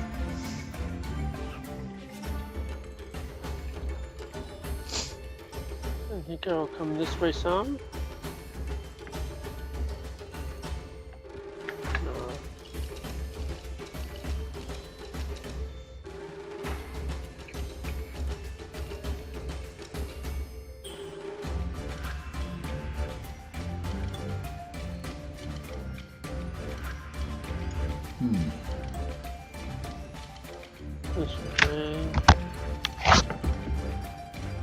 Wow. Good grief, Throk, Roscoe. What? It's just you moving your mouse. Oh, no. Sorry, I was moving something else. Oh my goodness. Mouse. So loud. So loud.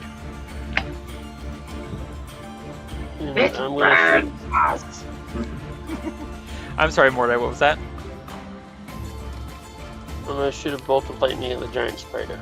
Excellent. Take the shot. The spider is currently starting to swim after Tanner and Longstep and Crim. I think that's... Oh yeah, that's blessed. Not a crit. Ooh, that came close to a crit. Alrighty! That's a 28 to hit. Yeah, that's gonna hit. It's a 10-foot backwards movement, right? 10 foot. So first off, a Zappo, and 6 lightning damage. There you go. Anything else for you, Mordai? I'm gonna have Mountain Dash Alright. and come out this way. Nice. And I believe that's it for your turn, Mordai, unless you have a bonus action you want to use. Watch out, Tanner. Trouble behind you. Tanner's just like, yes, thank you. I've noticed. No sarcasm intended. Just he is saying, yes, thank you. Tense because of many enemies. Roscoe, that giant, fat old spider is trying to keep pace with you and Nightshade. Apparently, feeling unthreatened by your slingstone earlier. Well, let's see if he likes the second slingstone. Maybe if your slingstone can hit.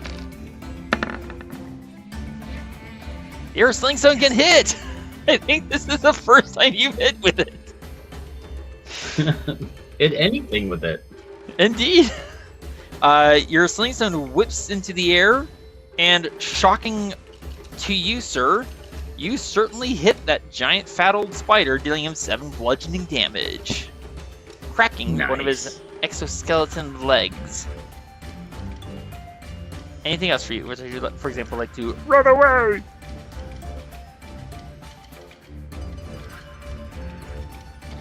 Yeah, I'm gonna be running right about here. Alright.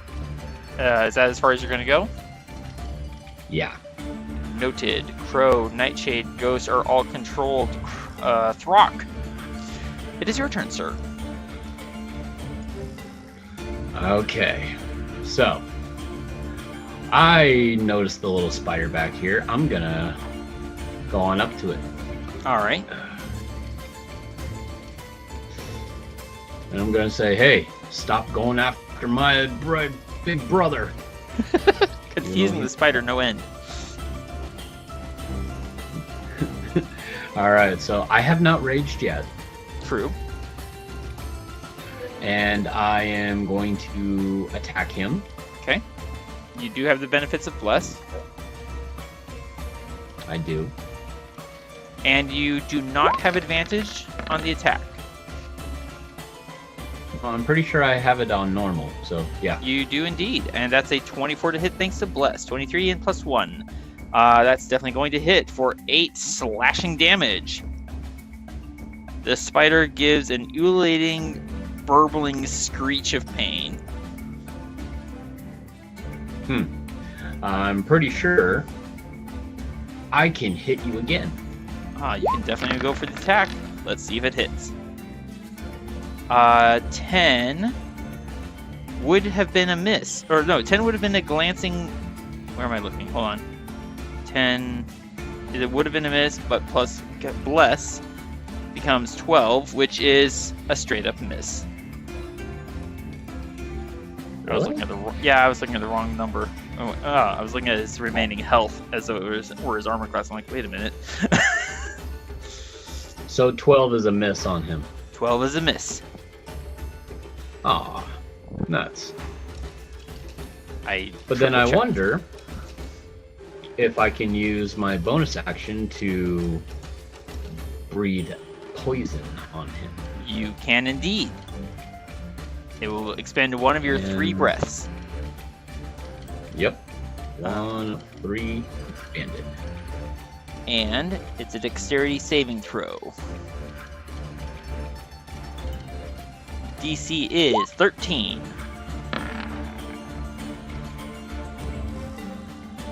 He succeeds, which means he's going to take half damage. Roll me 4 Delta 6, if you please. 4 Delta 6 coming up. It better be high. I have no control, sir.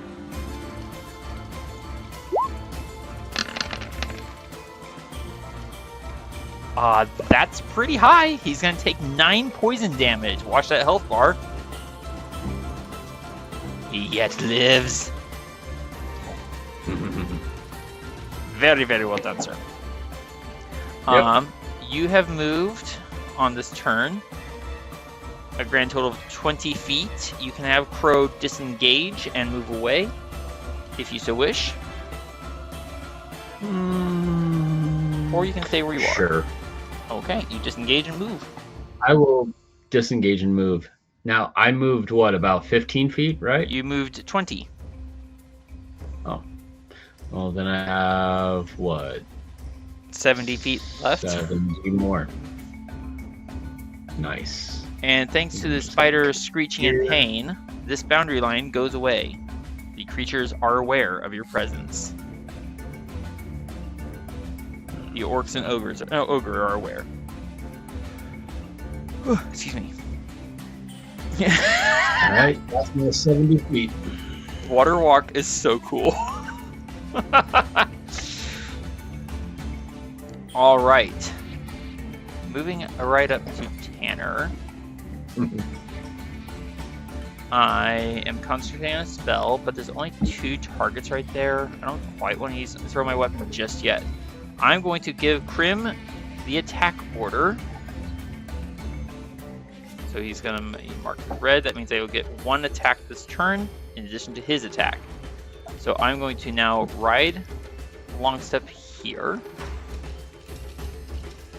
And I'm going to stab at that giant rat with my lance.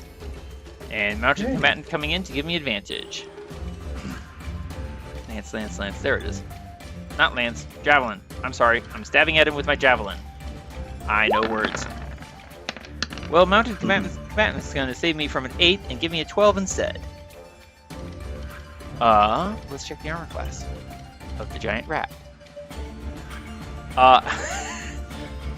So Tanner rides up, sweeps down with the javelin, pins the giant rat into the water, and brings up the red blood-soaked dripping javelin from the ground and the lake water. The giant rat does not come back up. It is very, very dead and now underwater. Bloop, bloop, bloop, bloop, bloop. That was my movement. I'm gonna come up to here, and I'm gonna send Krim to attack the swarm of giant rats. And Krim gets advantage thanks to pack tactics. Nightshade will thank you later. I will give him many rats. Krim hits for with 24 for 7 piercing damage. Checking something. That guy is dead. However, not as much of that damage is going to go through as I would have liked. These guys are very small and hard to hit, so that is going to be 4 instead of 7. I'm going to now ride away, triggering an attack of opportunity from the swarm. So it's 5, 5, and 5, so I've only moved 15 out of 90. I have 75 feet left, and now for the attack of opportunity.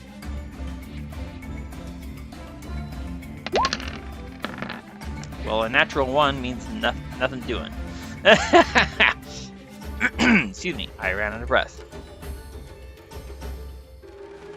And I'm going to ride on across the water, reminding myself to thank Roscoe very, very sincerely for this wonderful effect. And Krim is going to fly off to join me, triggering no attack of opportunity. He can only go 60, however, to here. Alright, that was Tanner and Krim and Longstep. I am not going to have Longstep dash just yet, because I don't have an attack ready yet. Mount is controlled. Marcus, we move to your turn, sir. Just a second. Well, if you insist.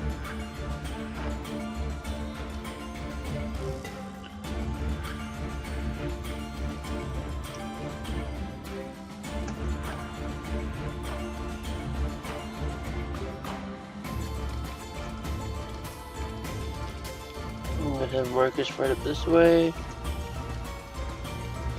They will attack the rats as well. The swarm.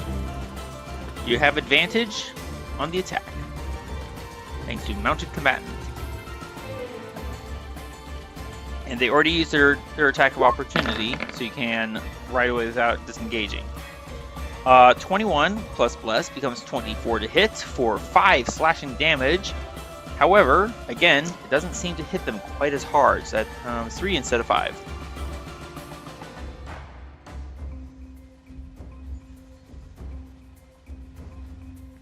Their tiny bodies all swarming and massing together make them a difficult to hit target. Thank you, Throk. Marcus? Move about here, and I'm gonna attack the big spider. Yes, okay, go for it. You are attacking at normal because it is the same size as your Sorry. mount. That's okay. Either would have hit.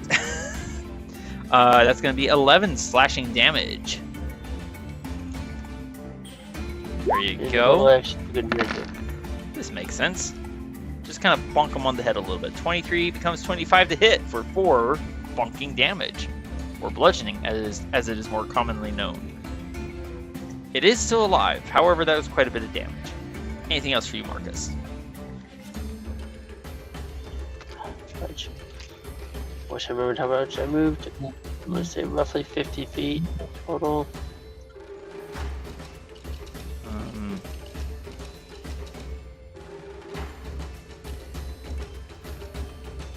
How much over there? I am guessing. I really I'll don't. say I moved 65 feet.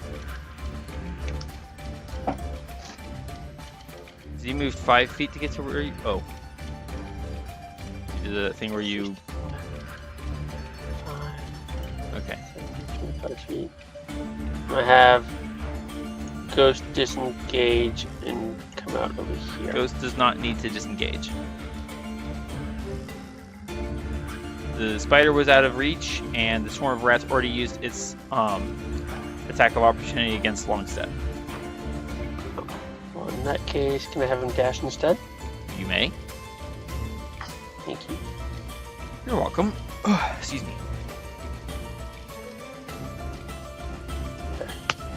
Nice. Anything else for you, Marcus? That'll be it. Alright, Longstep is controlled. Moving to here. Okay. Out of the tree to the east of you, Marcus, comes squawking and croaking a swarm of ravens that rush down upon you, filling the space upon which you sit on mount. Sorry, Ghost. Alright, and they are going to now attack you, sir. Incoming! They do nothing, but I will swing at them in exchange for coming Yes, close. using your reaction, go for the attack. And your reaction and pull our master. Advantage? Or not? Yes, because they are smaller than your mount and they are not mounted. They may be mounted after this fight. But that's a total of 29. 25 plus bless. That's definitely going to hit. Thank you for laughing at my joke. However, that's the wrong character sheet. This is the right one. Again, it just doesn't seem to be hitting as much as you would like it to do. So they're going to take 4 damage instead of 7. Alright. Here we go.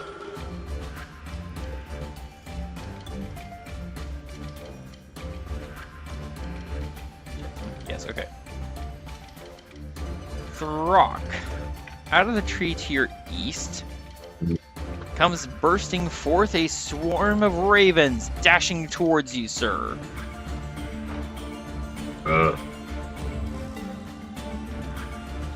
Cawing and croaking viciously as they fill the air all around you, flapping in a confusing flurry of wings and scattering feathers. Alright, so that happened. And now, I should advance the initiative tracker.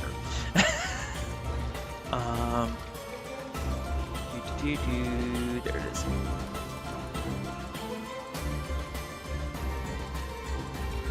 Marcus, through the swarm of ravens fluttering all throughout your vision, you see the sinuous form of a leathery snake swimming through the water, dashing towards you and Tanner. Its tongue flickering out, tasting the air. It's the swarm of rats. I don't know why I keep doing that, but it's kind of fun. Movement speed is that? Okay.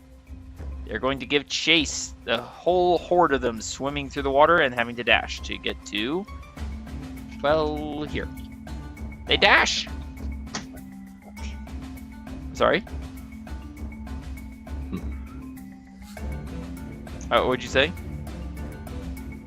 I was thinking the reason why you say it like that is because of the Last Crusade.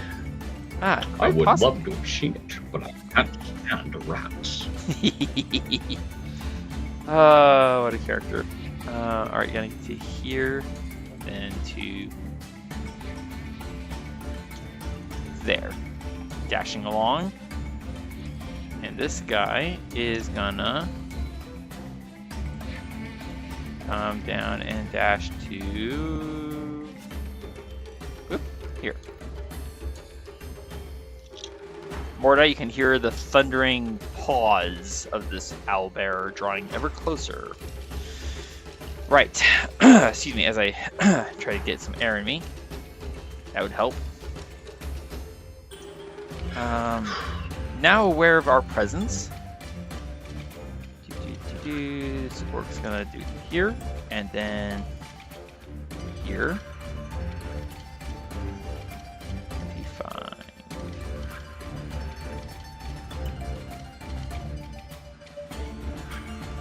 He's gonna start striding and swimming-ish through the water. This orc, sir,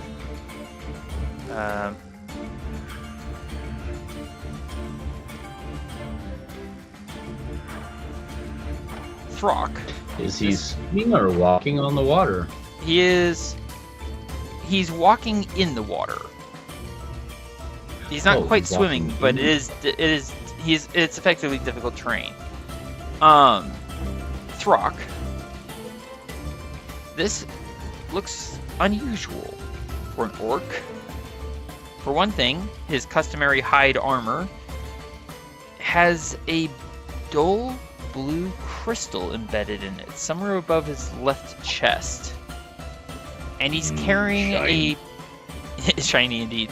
And he's carrying a pike in addition to his javelins. One of which he's going to throw at you. You are in his normal range. So here comes the javelin. Shields up. Oh, wrong character. However, it does not seem to matter. He slips in the water and the javelin goes wide. Kaplunk. Indeed. This orc's gonna get to, let's see, here, to there. Again, an orc with a dully glowing blue crystal. There we go. And he is also going to throw a javelin at you, sir. Also a pike. Does slightly better. That pike lands somewhere nearer to you. Drunk. Indeed.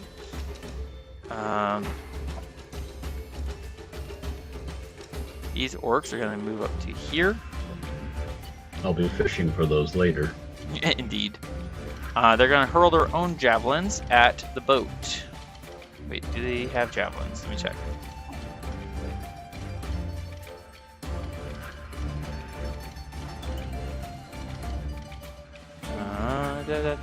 Wrong one. Come on. There we go. They have a curious weapon as well, in addition to their javelins. It looks to be a very long spear, but with an axe attached to it. And for now, however, they're going to throw their javelins at the boat. Oh dear. One of the javelins glances off, but the second javelin punches in almost at the waterline, dealing the boat 4 points of damage, and the people aboard start crying out in terror, trying to plug the hole and bail the water out simultaneously. Where's... okay. That one. Okay. Did you just move Marcus deliberately? I did not touch Marcus. Somehow Marcus moved a lot. I have no idea how. Did you hit Control Z? Nope, but I'm just gonna put him back where he was. Excellent.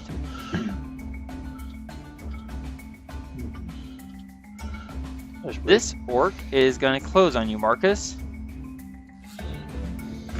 Rushing around the tree. This orc, sir, looks very odd to you, Marcus. He has a dull red glowing crystal embedded in his hide armor. Oh, he's also carrying a shield and sword, and he is now within range, so he's going to attack you. Here we go. He does nothing. Bummer. I deflect with my glaive. Excellent. The next orc. Here he is. He's going to come skittering around the tree here. Leap into the water. He's going to attack Ghost. With a howling roar, getting a 7 to hit. Which I'm pretty sure does not Don't hit splash Ghost. the water, it's already dirty and gross. True. He's also a little surprised to see that your horse is, walking on the water rather than swimming. This is a very curious sight for him. There he is.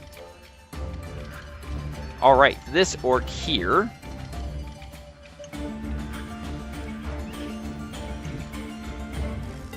He's gonna have to go around to here. This orc is carrying, Marcus, what you would recognize as a halberd, which has 10-foot range and a slashing edge. He takes it in both his hands, briefly cutting off your view of a dull orange glowing crystal on his armor, and he takes a swing at you, sir. Getting a 7. These orcs are lame. Thought you'd They appreciate need more that. practice. Well, it looks like they're gonna get plenty of it. Can I get to here?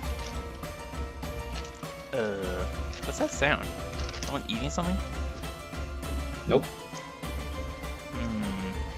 An orc with a dull, glowing blue crystal and a pike comes rushing up, and he's going to stab at Ghost over the heads of his swimming companions. Whew, goodness. Getting a 23 to hit Ghost. Marcus, you can choose to have that attack deflect at you, or let Ghost take it. Yes, I will. All right. Marcus, you're going to take 6 piercing damage, and I need a Constitution saving throw for concentration. Now getting your aura of protection and bless benefits. I need 10 or higher, sir.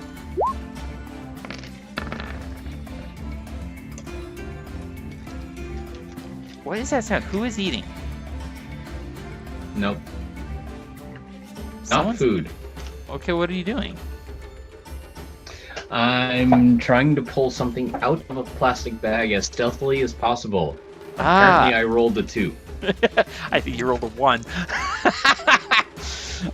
Okay, so that 7 would have been a fail. However, why is it 5 plus 2 plus 3 plus 2? I'm trying to figure that out myself. I I'm am very going to- confused. I'm going to manually subtract one of those 2s. So that becomes 7 plus 3, which is a total of 10, which is exactly what you need. I'm going to take a look at your character sheet here, Marcus. For protection. Okay, so Constitution. Oh, okay. So you rolled a d20 that produced the 5 plus 2, which is your Constitution modifier. Okay. And then add 3 for your aura of protection, and then plus 2 from bless. So it all checks out, and that becomes a total of 12. Yay, math! You succeed on your concentration check, sir. Did you apply the Hey. damage? Oh yeah, you took a Darlic Beam, didn't you? I'm applying the damage now. Excellent, thank you. That is 6 piercing damage. The owlbears. Sorry? Damage to apply. Damage, yeah. The owlbears are controlled. The ogres, however. Oh, there it is. Okay. Let's move. So, okay. You there! Ogre! I. You already have a point of inspiration, sir. But still. True, It was funny. fun. Indeed. Oh, what is going on here? There. Save. Okay, the ogre turns slowly and views where all of his companions have gone. And is going to use his action to dash. So, takes one look at you, Throk, and opens his great tusked mouth, bellowing a horrifying roar of pure hunger. Meat Is back on the menu. I knew you were going to say it. Ah! I just watched that movie the other night too. Excellent. Marcus. Oh, I should probably scroll up. The ogre up there turns, sees all his orcs pestering you. Here he is. Oh, I misjudged his speed.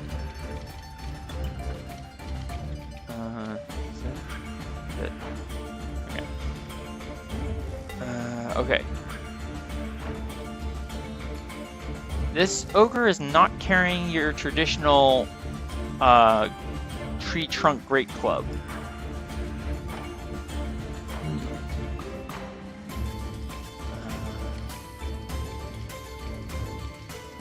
Okay, hang on. He is going to...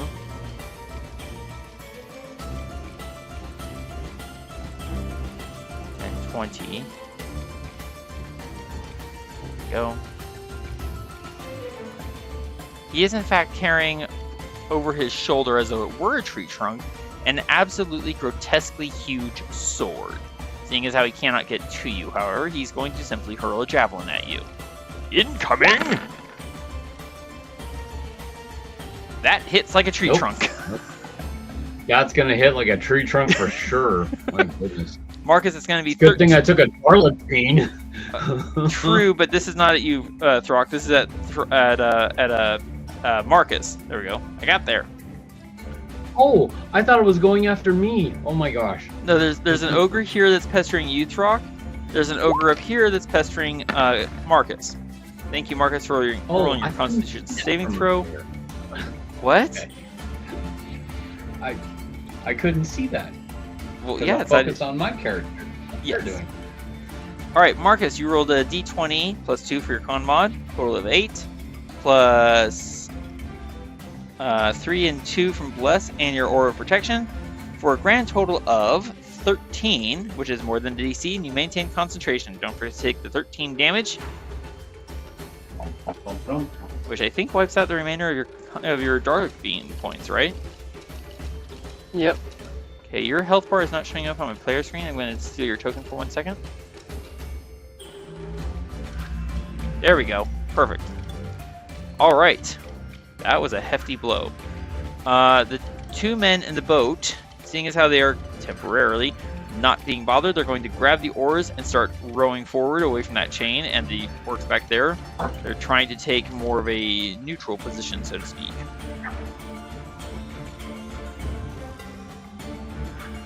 Oops, I left the lamp behind. Thought that was attached to their boat. Off the boat.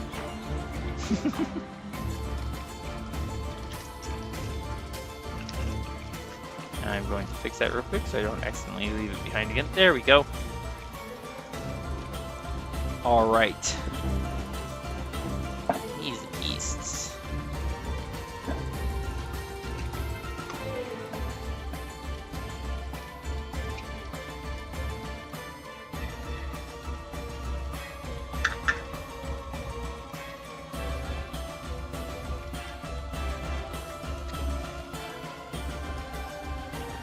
Sit here. There we go.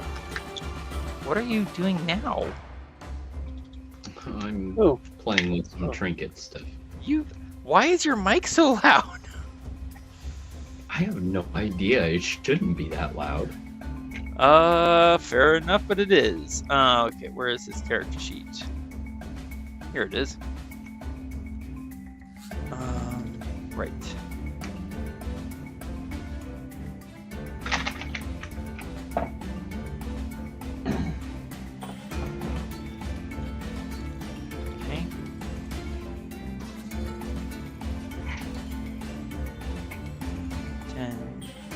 20, and then dashing. Which can only get him to here. Whoop, there we go. Alright. The heavily wounded spider finds himself rather disappointed at how badly this day has gone already for him. That hurt him a lot. He is no longer interested in Marcus.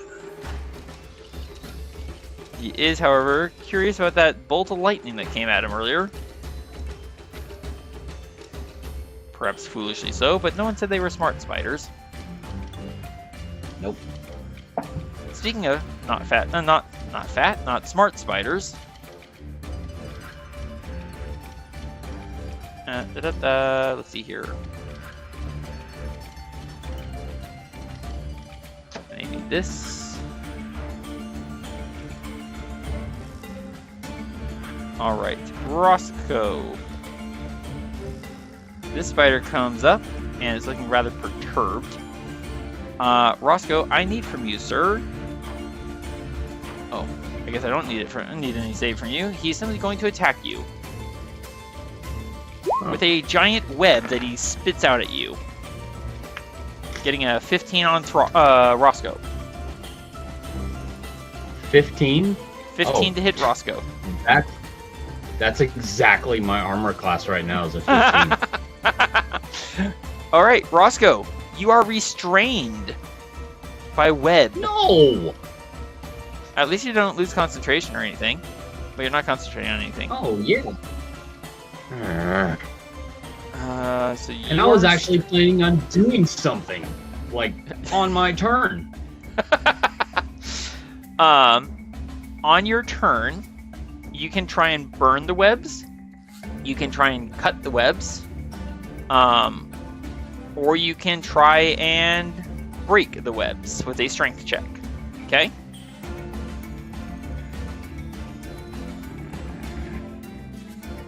I assume that makes sense. Yeah. Cool.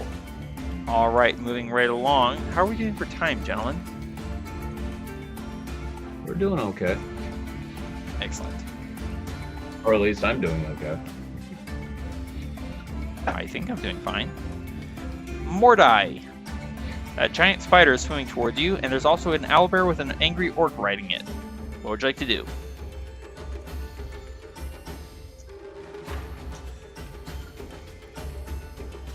Just a second. No, tell me now.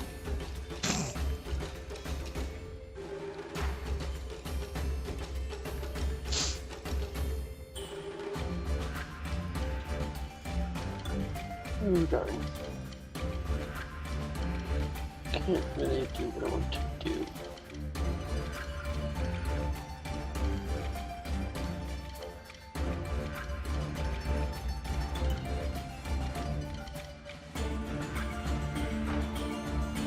Accidentally put the spider backwards. And blasted the webs, and then he closes for the remaining. There we go. That's too far. Mordai, what you got?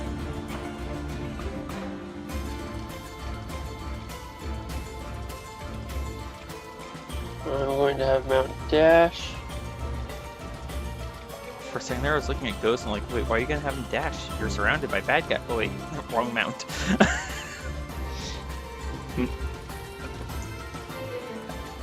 Bum, bum, bum. That water walk spell was pure genius. Yeah. Well played.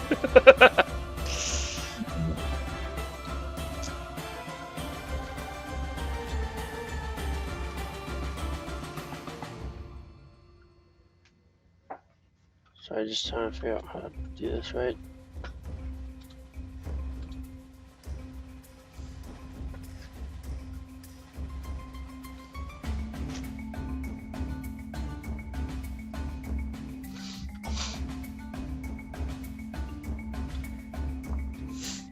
Well, since I don't know what you're trying to do, I don't know how to help you. Yeah, I have a hard time seeing. I can't look up from there.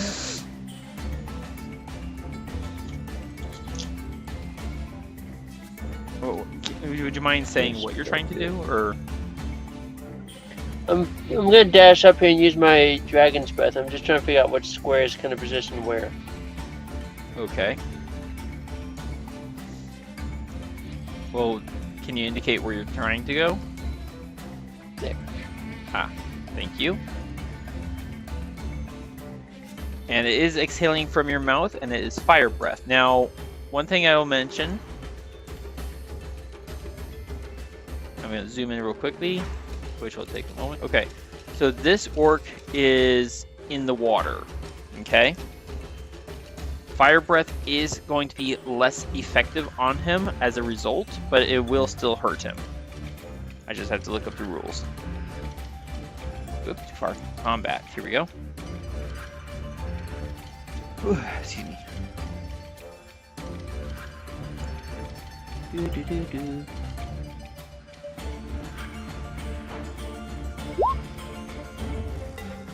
We're putting that in the chat. Oh, I am incorrect. He would have to be fully immersed in water in order to have resistance to fire damage. He is not fully immersed in the water, so it does not apply. Alright. Fire breath. 15-foot cone, which I saw you putting out. Yeah, but that would catch the orcs and the ogre, wouldn't it? 1 second. You've done 60 degree. So one thing I'll mention is that you're using your mouth for the point of origin, so we're going to do this instead. Say 30 foot or 15 foot? 15 foot, okay. 15. So it'd be more like this, and anything that cone is touching is going to take the effects. So, that would be 3 orcs and the ogre. Cool.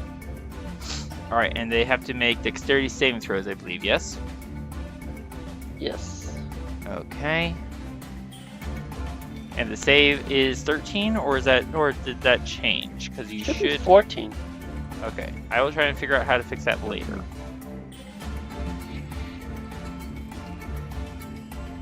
Okay, which one? There they are. Perfect. Okay. So, one of these guys. And 2 of these guys. Well, that's a fail. The orcs, all 3 orcs thus far have failed, and now the ogre, who is definitely not fully immersed in the water. He gets a 1. Would you like to roll damage?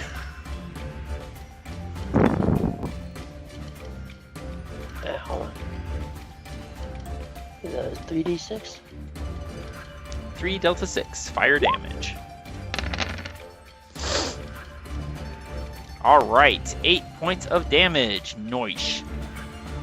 So this orc's gonna take 8. Let's see if this works. Here it is. This. Perfect. Okay. Mordai. As the flames strike into the chest of this huge ogre, a dull green glowing crystal on its belt pulses and draws some of the damage, or some of the flames into itself. The ogre takes half damage. Anything else for you, Mordai? I'm going to run. You're like, wait, he took fire damage, took magic or fire damage, and is not impressed? I'm out, bye. Alright, Mordai, run away. Nice. Is that all for you, Mordai? Yeah. Alright, thank you so much. Roscoe, you are restrained in web, sir. What would you like to do about it? If I'm restrained, does that mean Nightshade is also restrained? I'm gonna say no, because the webs were after you, not after the swimming panther. I'm sorry, he's not swimming, he's walking. I'm going to say no. The webs are restraining you, so you are not able to dismount. You're not able to move. You also have disadvantage on attack rolls, and those who attack you have advantage. Nightshade is still able to move. Okay. Actually, let me talk. Yeah, it's after one creature. So when you're restrained, your speed is 0, but that doesn't affect your mount. Attack rolls against you have advantage, and your attack rolls have disadvantage. You also have disadvantage on dexterity checks and saving throws. Can I still use a spell while restrained? Yes. If it's a spell that has an attack roll, then it will be at disadvantage. Let me check.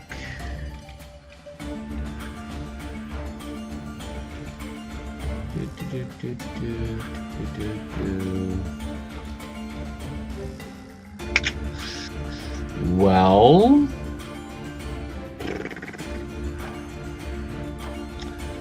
this is what I'm thinking of doing. No. Okay.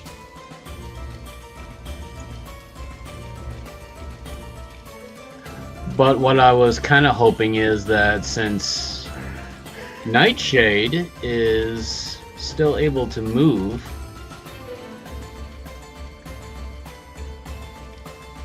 he's gonna twist around to the other side of the spider. Okay. Still being within range because he spun the web and whatever, and then with a small little gesture of his finger, Roscoe casts Lightning Bolt. Can I assume that it will look something like this? It is going to look something like that because he also wanted to make sure that it was way out of the way of the boat. That's about, well, it's not. The boat's well out of your range from here. So that's gonna hit the spider. Yeah, that's gonna hit the spider, the ogre, that orc, and technically it's gonna hit this orc here as well. Could it be like a glancing blow kind of a hit? Because I am seeing that, yeah, it is a little off. Well, no, it's not a glancing blow. They get to make saving throws. Oh, okay. So let's do the spider first because he's point blank range. Your spell save DC should not be 14. I'm pretty sure it is 14. That seems odd. Let's see, it's 8 plus your proficiency bonus, so 8 and 3 brings you to 11. 11 and 3 is 14. Well, what do you know? Okay. All right, so he beats your DC. So the spider actually does succeed for all the good that's going to do him. The ogre's dexterity saving throw. Sorry, what was that? It's going to be fried crispy after this. The ogre actually succeeded. Yeah, just barely. How about that? That's not the page I wanted. And I will roll for the orcs in uno momento. That's not the chapter I wanted. Oh, come on. Here we go. I need to understand something. So give me 1 second. Mm-hmm.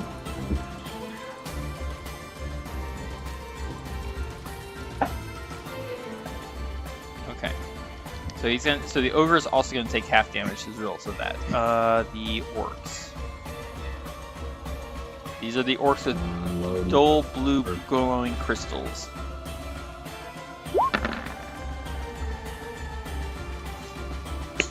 One succeeds, one fails. Roscoe, roll me. Where is it? 8 Delta 6 lightning damage. 8 Delta 6. Here we go. The spider is toast. I'll just go ahead and tell you, he has 2 hit points left.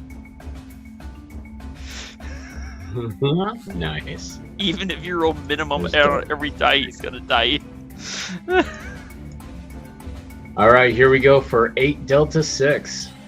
Bye, spider.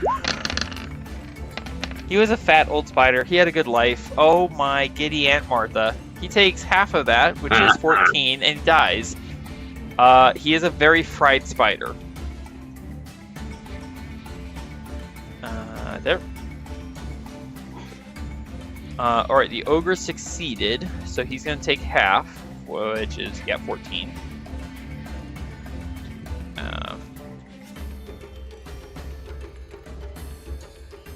Roscoe, your lightning bolt crashes into the bulk of the ogre, and you watch as the dimly glowing green crystal on his belt seems to suck in some of the damage. He takes very low figured damage. As much. I figured as much because he did not know about the green jewel or anything like that. So that orc took a lot of damage. So let's see if he even survives. Fail. He fails and dies, taking massive damage as the lightning bolt crashes through his heart.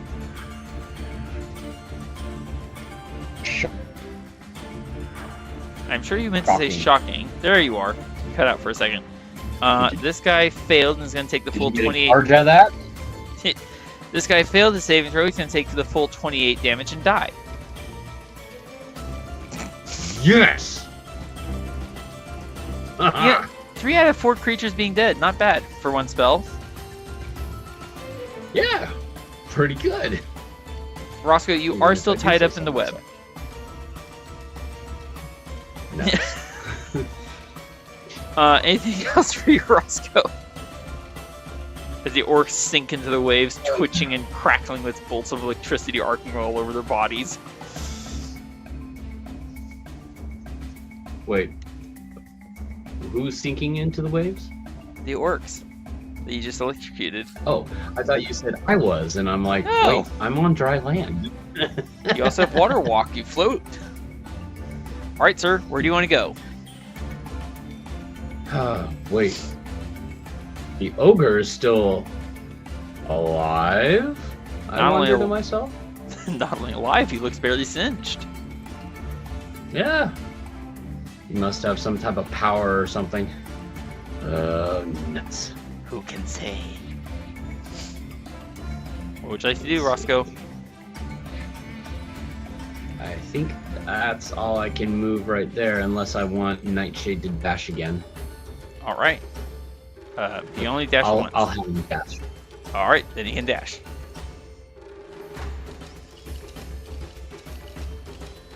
Let's have him go here and then here. There. That's as far as he can go, and that's all I got. All right. Sorry, I was just checking something. I was able to fix my save. Excellent. Well done. You can just Pro- ignore that. I'm sorry? Oh, I was just saying, you can just ignore the message. I was just trying to check something. Sure. Crow is controlled. Nightshade is controlled. Ghost is controlled. Throk is under self-control. What would you like to do, Throk? Haha, I got there. I'm going to use my bonus action and rage. Rage! Realizing that I'm not going to be doing any poison breath because that also takes a bonus action, but I might as well go into rage. Correctamundo. Now I have advantage on my attacks.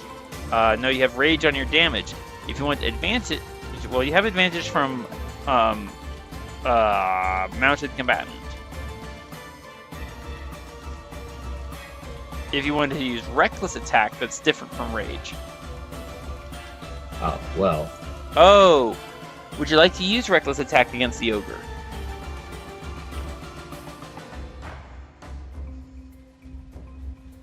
Wait, which one is that again? Reckless attack. Reckless attack gives you advantage on every attack you make. However, until the start of your next turn, every creature gets to have advantage on attacking you. Coincidentally, as you leave the area, the swarm of ravens would like to attack you from behind. They get 13 to hit you, Throk. I'm at a 17. Rude. Fine, they don't hit you. Happy. Okay. Alright, so... But since I'm on my mount or crow, I do have an advantage. Only if you're attacking an unmounted creature that is smaller than your mount. The ogre is not smaller than your mount. Well, I thought I was taller. You're taller, but the ogre is still not smaller than your mount. All right. I'll swing my axe at him. Would you like to use reckless attack, or I guess not? Nope, just regular attack. 14 and bless makes it 16, which either one would have hit. So that's going to be 8 slashing and 2 rage, a total of 10 damage. Watch that health bar. Beep. There you go. And now I want a reckless attack. Very well, you may reckless. No, I think you can only do it on the first attack. Can you put reckless only on the first? Can you put the reckless attack into the chat, please? Thank you, sir.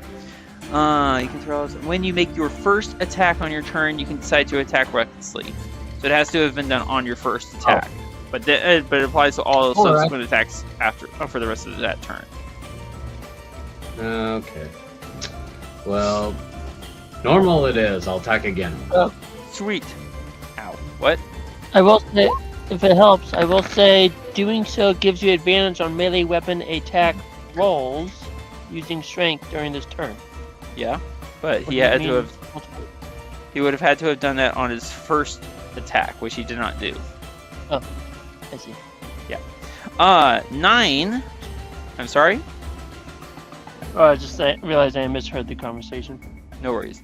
9 would have been a miss. However, Bless turns it into a 10, which is a glancing blow for half damage. 4 slashing, 2 rage, total 6 becomes 3.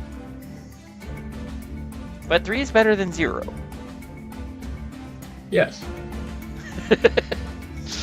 Alright, Throk, what else would you like to do?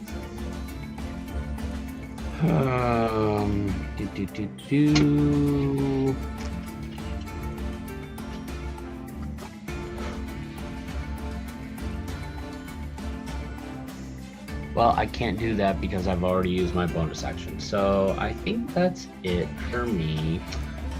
Do you want to stay where you are, or have Crow disengage and ride away? I think I want to disengage and ride away. This sounds like a plan. You have gone 10 feet, so disengage, and then you can move 80.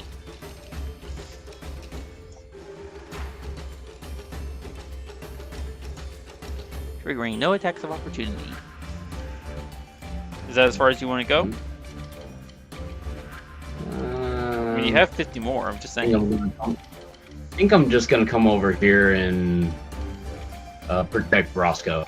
That makes sense. Because he seems to be a little tied up at the moment. Quite so, quite so. We move now to Tanner. Here we go. Whew. Marcus is looking not quite tied up, but in a bit of a precarious situation. So I'm going to ride my horse across the water. Let's see. So. And I'm going to attack that orc over there with my javelin by throwing it.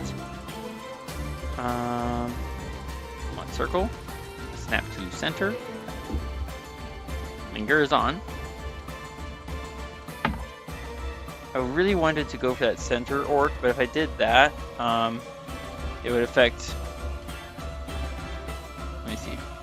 Yes, it would affect Ghost / Marcus. So I won't do that. I'll be nice, and I'll just go like so and get 3 instead of 4. So first up, javelin attack. Make sure I'm on normal. There I go. Now I'm on normal. Javelin throw! Sorry, what was that? What? I thought I heard something. 13 to hit is... Javelin throw. Javelin throw. 13 to hit does hit. And I used a 2nd level spell slot for my Hail of Thorns, which means I'm going to get 2 Delta 10 instead of 1. Ooh. Indeed. And they go. Brrr. So that becomes 6 instead of 5. 5. All right. So, right, they have to make saving throws. I'm silly and forgot. The blue guy, dexterity saving throw, or rather, the guy with the blue crystal. Well, that's a fail. So he's going to take the full 6 plus the 7, which is 13 points of damage and death. The javelin takes him in the throat. He fails to dodge as a result, and this hail of thorns shoots all throughout his throat and outward from there. So he dies. Ooh. Indeed.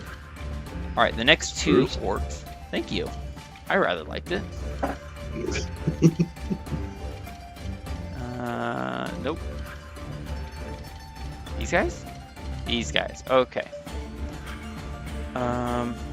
Dexterity saving throws.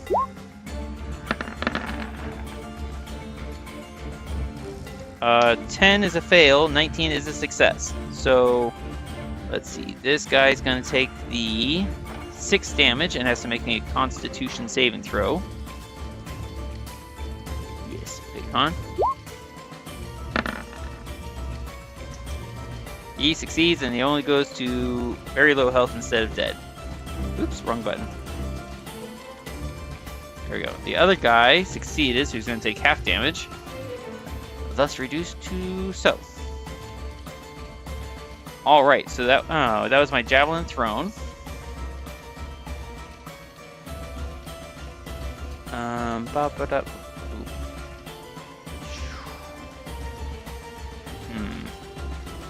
My spell has ended. I see the ogre. I'm already in range of this fellow. I am going to turn that off so I can see clearly. I can see clearly now. Just kidding. I'm going to pull out my lance and I'm going to stab at that orc. And I have advantage thanks to him being smaller than my unmounted. This should be fun. Mm-hmm. Actually,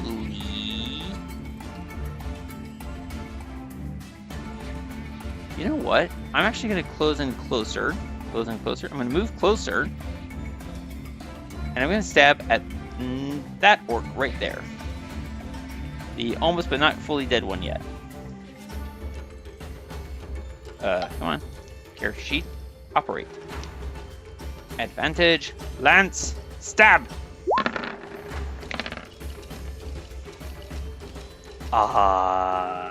Yeah. That'll hit. 24 hits for 15 and death. He is Nice. now at negative 11 hit points. Overkill. Alright, I am no longer concentrating. Now who's making noise? And with what? And why? And how? And when? When? I am going to back up. I am not leaving anyone's range of attack of opportunity. Krim is now going to come flying in, and thanks to Pack Tactics, is going to attack that fella with advantage.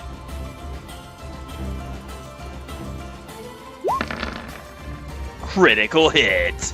Critical hit! Oh my, that's 10. Oh, ouch. He is now at negative 9.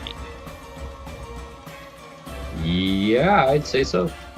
Krim just blasts, it comes shrieking past your shoulder, Marcus, slams into the chest of this huge burly orc, and flies away with a not unsizable amount of flesh dangling from his beak. Alright, so that was Tanner and Krim's turn. Mount is controlled. Marcus, it is your turn. You have your glaive in hand, blessed running. What would you like to do? You're also now facing one enemy and an approaching ogre. I'm going to disengage. Oi.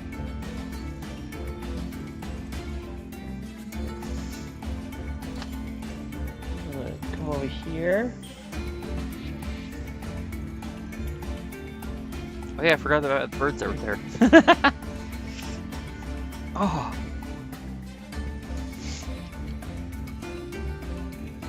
And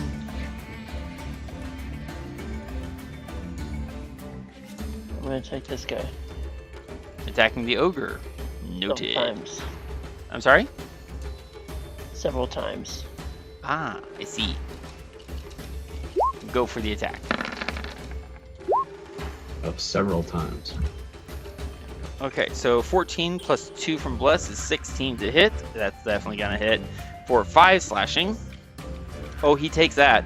11 would have hit. Plus 3 becomes 14. That definitely hits. For 12 damage. That definitely hits. 10 and 4 is 14, which means it is not a glancing blow. It is a full blow for 2 bludgeoning. Hold on. Ow. I don't think Why? I'm supposed to have a negative 3 modifier anymore. Why did it have a negative 3 modifier in the first place? I don't know. Oh, okay, that was for when you were using your spear. We forgot to turn that off. Okay, so plus 3 to that makes that. Let's just do this. One more minus 3. Okay, I'm gonna grab your character sheet. Scroll down. Glaive, Polearm Master.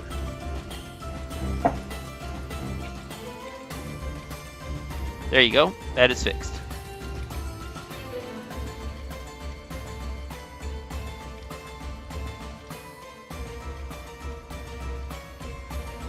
So that should be 5, right? I already did that. Yes. I already did that. Okay. That was your attack, extra attack, bonus Polearm Master. There we go. And Ghost has carried you only 15 feet across the water. So you have 90 minus 15.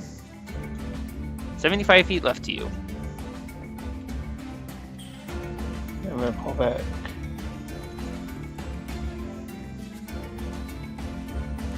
Here. All right. Is that it for you then, Marcus? Yeah. You know what I totally forgot? I forgot that I have a bonus action. Do you guys mind if I go ahead and use my bonus action to exhale fire? Sure. Thank you. Because I took that potion of fire breathing. So, and I'm not used to that. I need to remember that. I apologize. I'm going to target that last orc who's going to have to give me a dexterity saving throw. That's the wrong character sheet. This one? Yes. Okay. Dexterity saving throw, DC 13. He succeeds, so he's going to take half damage. I appreciate everyone being generous with me. He's going to get 4 Delta 6 halved. 4 Delta 6.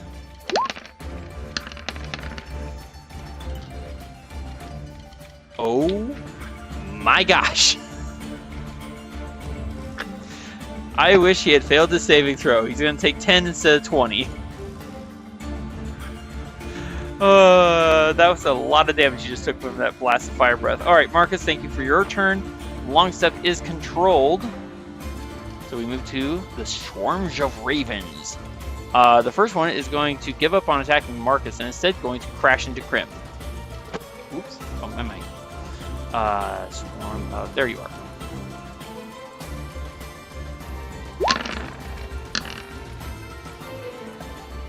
Getting 16, which is going to hit Crim for 6 damage.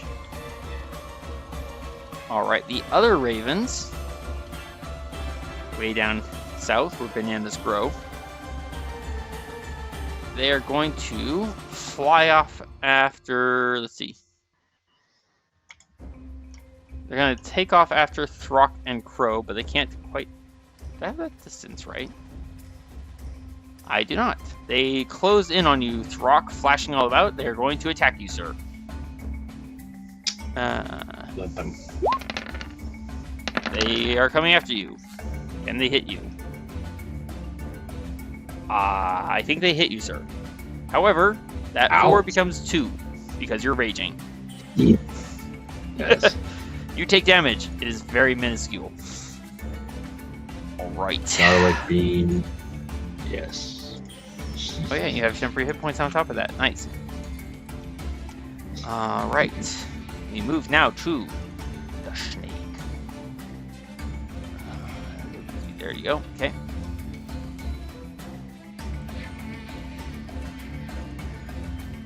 The snake is going to get to here, which I believe will trigger an attack of opportunity if you so wish, Marcus.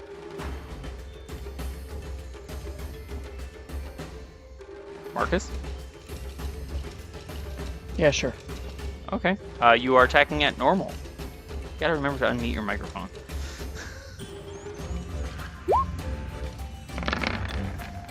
I should probably look at his armor class. 10 would have been a miss.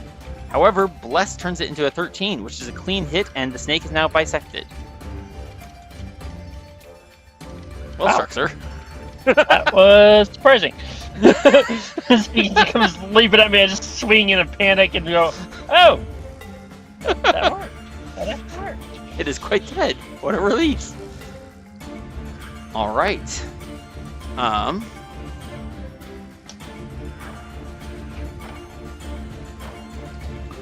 Okay, there we go.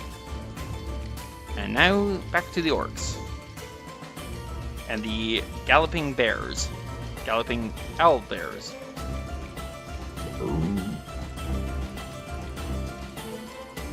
Bringing a lance to bear against a lance to bear. Womp womp. Against Tanner. Where is this one? Yes, okay. Let's do this. 16. Tanner fortunately had his shield equipped and has armor class 20, so that does not hit Tanner. Yay for Tanner! Everybody give Tanner the wave. Yay! Alright, this fellow down here is going to galump on up. Galump. Getting right to there, and is going to stab at Mordai with a lance. Getting a natural 1! Mordai, you're watching all this chaos happen around Tanner, and the next thing you know, a lance, the tip of a crude lance, suddenly juts right past your face. Leave you staring at it rather cross-eyed. All right. Yikes. Yay.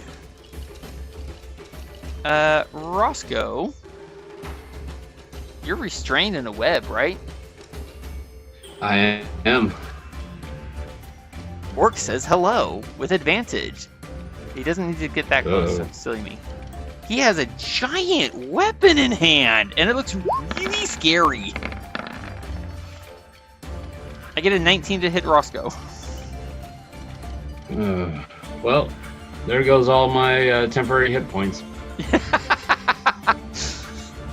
It hits and does you very little damage. Yep. Here he is. So he's going to come up to here, and he is also going to swing at you with advantage, sir. Oh, good Actually, lord. you know what? No. He's Throk, and he's going to go after Crow. Oh, wait, I left on an advantage. My bad. We'll go with the first result, which is a 9, and that's a miss. Oh, good lord. That could have hurt Crow rather badly, I think. Yes. This orc up here, which is off my screen. There we go.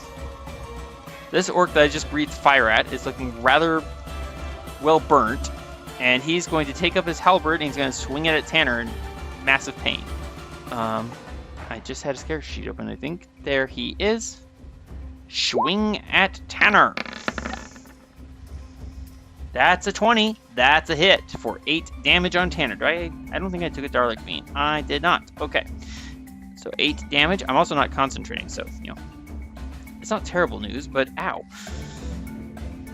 Okay, the owlbears are controlled, as are their mounts. The ogres. Throk. Oh, the ogre.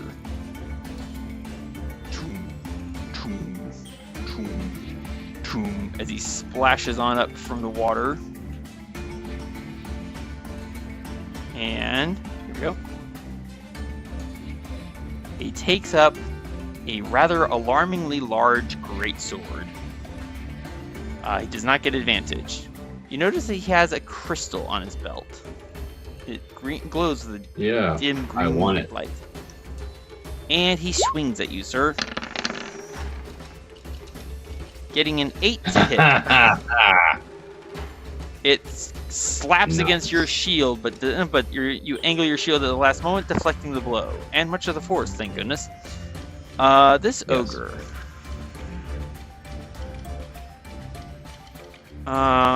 You know, he got hurt rather badly with that big fellow on the... Oh wait, can't see him. Got hurt rather badly with that big fellow in the armor with the big long sword blade on his stick.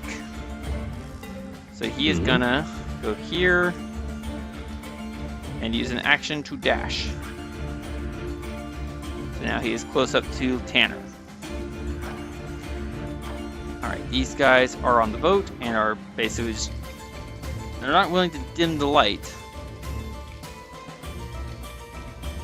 But they're going to put in, so to speak, right up here.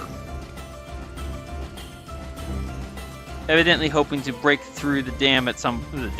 break through the barrier. Though it doesn't look like it's very hopeful right now. Right. These beasts. The tentacle beasts. The tentacled panthers. Hey. Coming to here. You right there, sir? Oh, yeah. Okay. Just stretching. How dare you? This one is going to attack Longstep.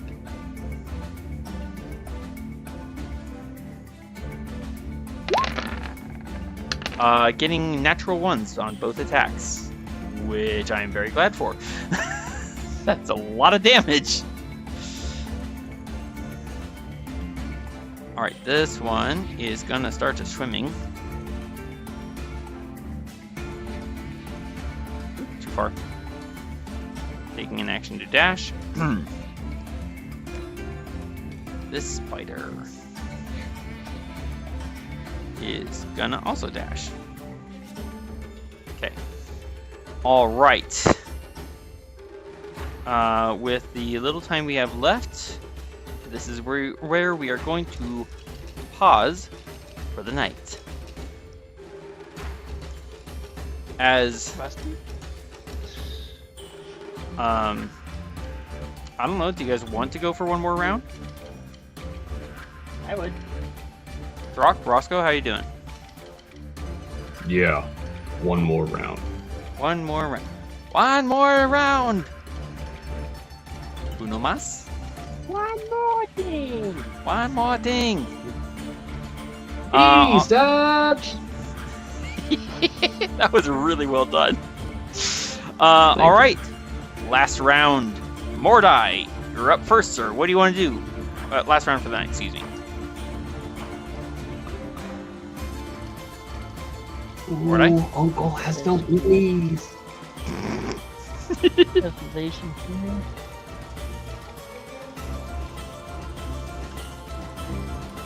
That won't work.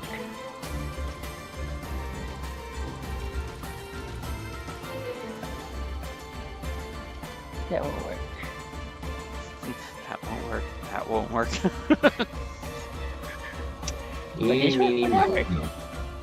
What was that, Mordai?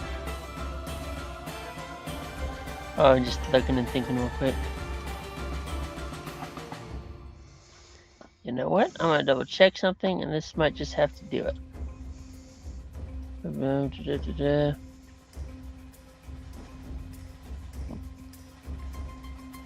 Nope, that takes an action. That does take an action. Okay.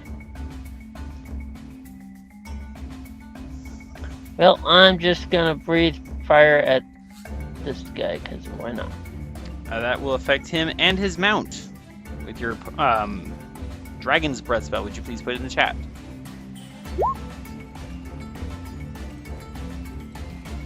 Okay. And that's dexterity saves. Dexterity saving throw. Dexterity saving throw. They both fail. Roll me. 3 Delta 6 fire damage. Ow. 12. Ow. Watch that health bar on the bear. There you go. 12 damage. Watch Mordai. the health bear on the bar. Thank you. Mordai. There's a yellow glowing crystal on this orc's armor. It seems to glint as the fire damage caresses lovingly against orc flesh, and the orc does not seem quite as burned as he could have been. Anything else for you, Mordai? That is it. Probably for another time. I'm going to take Another the turn. action. That you're going to take what? The dash action, or have Mount take the dash action. Noted. In which case, he's going to take an attack of opportunity against you. Ah! I get a 19 to hit Mordai. Would you like to cast shield? I'm going to cast shield. This makes sense. Which turns your armor class from 17 into, I believe, 22. Excellent. Please mark that on your character sheet. Roscoe, you are confronted by several orcs, a giant ogre, and you're still tied up in webs. What do you want to do?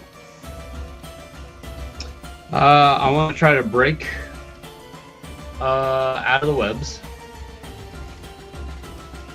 All right, give me a strength check, sir. Yeah. Now, I will say,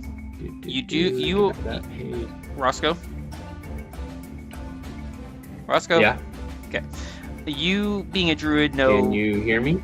Yes, can you hear me? Yes. Good. You, as a druid, know that these webs are flammable. Very flammable, in fact. And you do have a source of fire. Mm-hmm. But that's up to you.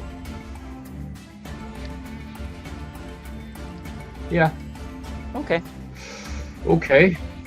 So, Druidcraft? I was actually suggesting produce flame. Oh, I could do that too. So I'm going to give you a choice. You can either make an attack roll with produce flame. It will be at disadvantage thanks to being restrained. Or you can simply cast it and you'll burn the webs, but you'll take some of the fire damage too. So if you attack and hit, you do not take fire damage. If you just want to expose it to fire, then you'll burn it away, but you'll take some of the damage. What would you like to do? I'm gonna do a strength check. Alright, give me a strength check at normal. Aw, I want to see the webs burn.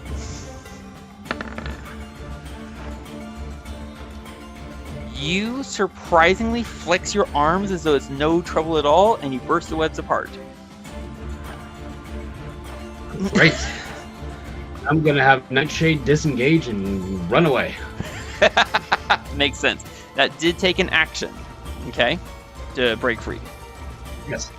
Good. Yes. All right, run I just away. need him to disengage. She's looking right at all three. He's like, wow, I don't want to do this. Oh, you went off my map. There you are. Is that it for your turn, sir? That is it for my turn. Excellent. I will take the restrained marker off of you. You're no longer restrained. Well done, sir. Crow, Nightshade, Ghost are all controlled. Throk. That hurt. Somewhere. Yep. What would you like to do, sir? I want to hit the crows. All right, make the attack roll at the crows. You have advantage thanks to mounted combatant.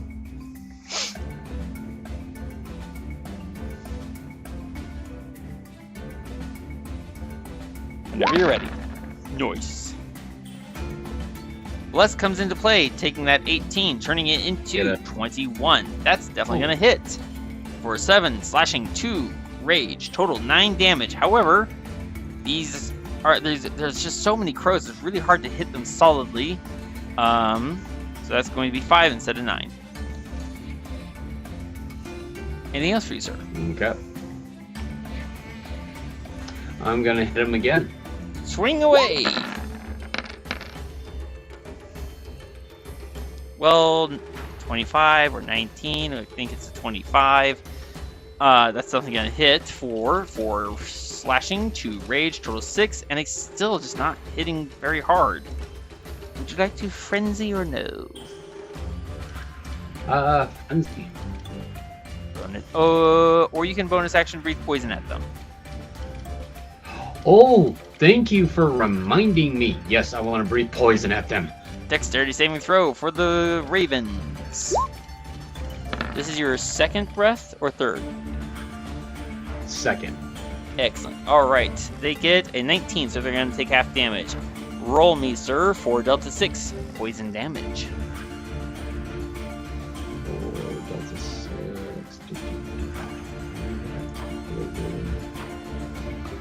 Delta 6. 4.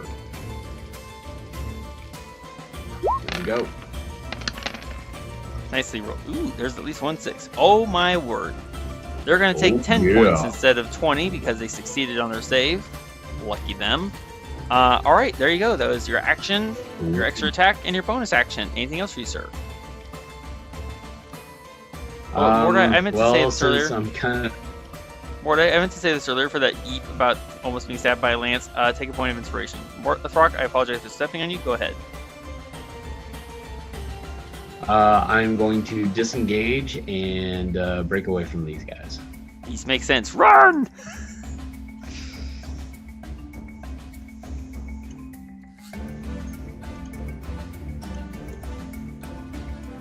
And that means you have a 90-foot run. Or you stay close to your brother. One or the other. 90-foot run. There you go. Alright, we move now to Tanner, who finds himself rather discomforted. Let's zoom in a little bit. Okay. What looks to be 2 creatures here, because I can't tell which one is which. A giant owlbear, a giant orc riding, not giant orc, a big orc riding the owlbear, 1 critically wounded orc with a long reach and a hefty hit, and this fellow who's really close to me. That's not cool. I'm going to stab at the orc down here, because I get advantage on this attack.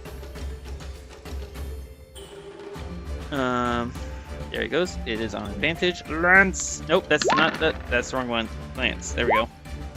I will erase the javelin attack. Although I wish I had kept it because I was more damage than the lance gave me. 19 is going to hit. I have to scroll up and find that one. There he is. Double checking.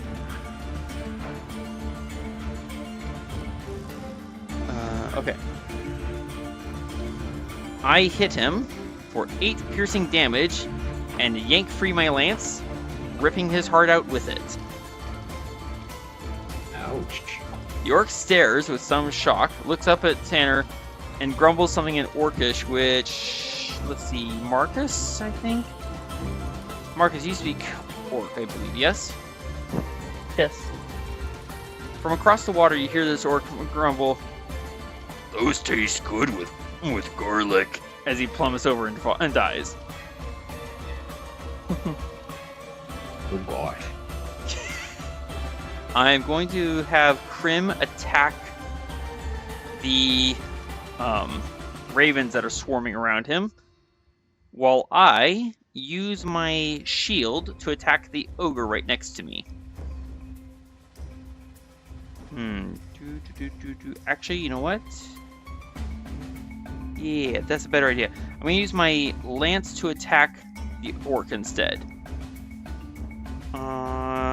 So lance at normal. Maybe I can get past his shield. Let's find out.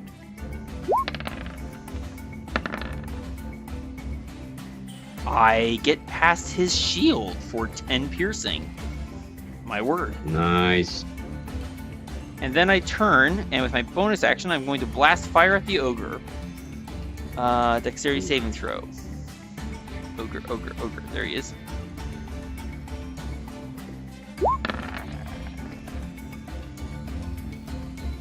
That's a fail. This is 13 DC. 4 dealt 6 fire.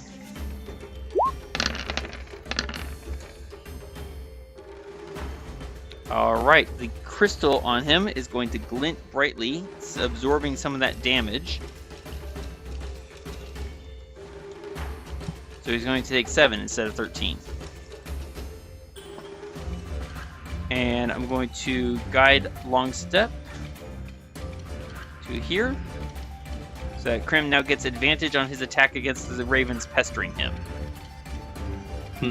Punish them, Krim. That'll hit. They are, however, rather surprisingly resilient. I grabbed the wrong... Nope, I got the right one. I think. I did. Yay! Okay. They're gonna take only a bit of that damage. As Tanner briefly considers that he should have blasted fire at those fellows instead of the ogre. That is my second breath gone. 1 breath remaining. Krim got his attack. That worked. Okay, mount is controlled. Marcus, we move to you, sir. Seeing some of what's going on over here, I'm going to charge at the ogre. All right, charge across the water. You will get advantage from Right. flanking. Okay. Do you what? You already answered my question. Oh, perfect. Yay me. Question for you, sir. Yes. Do you want to attack the ogre, or do you want to attack the crystal on that the ogre's wearing?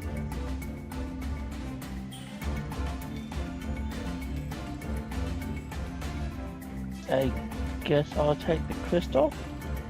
All right, give me the attack roll at normal because you're flanking the ogre, not the...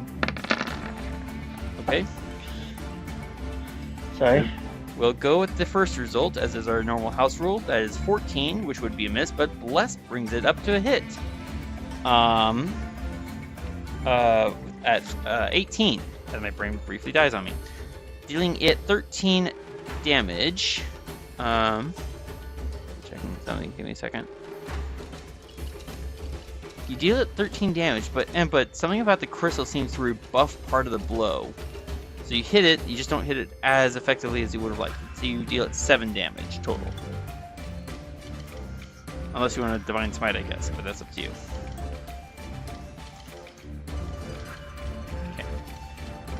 Okay. Anything else for you, sir? I'm gonna swing at the ogre this time. Alright, you have advantage from flanking.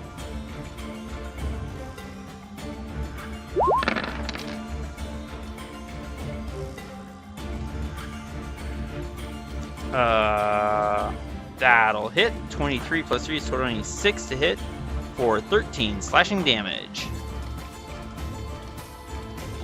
Ogre blood spraying through the air. Your final attack, sir. That one, I'm gonna put smite on. Oh, okay. Which level smite? Which level, sir? Just a regular one. Oh! Just a regular one. Oh, okay. First level. Give me a second.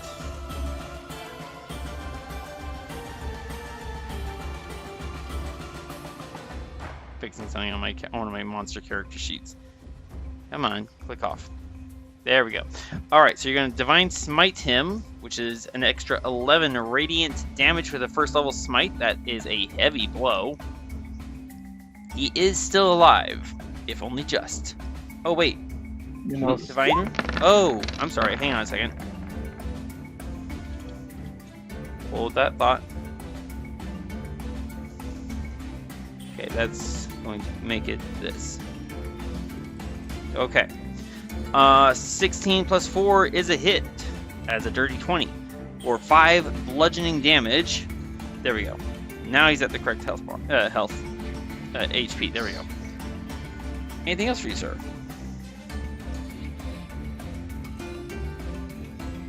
That crystal on his belt seeming to take a lot of that magic power from your from your divine smite. There you go. I know words. Marcus, anything else? No.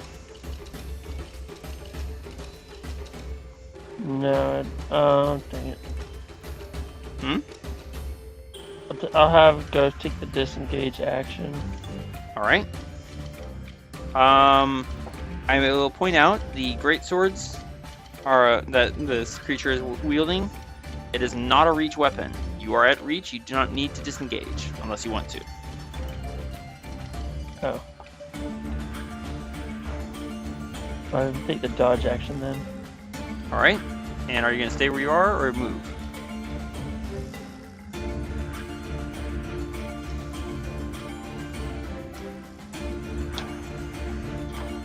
Sir? I'll move over here, and I'll try to taunt him. You're not going to last long, you blue lump. I'm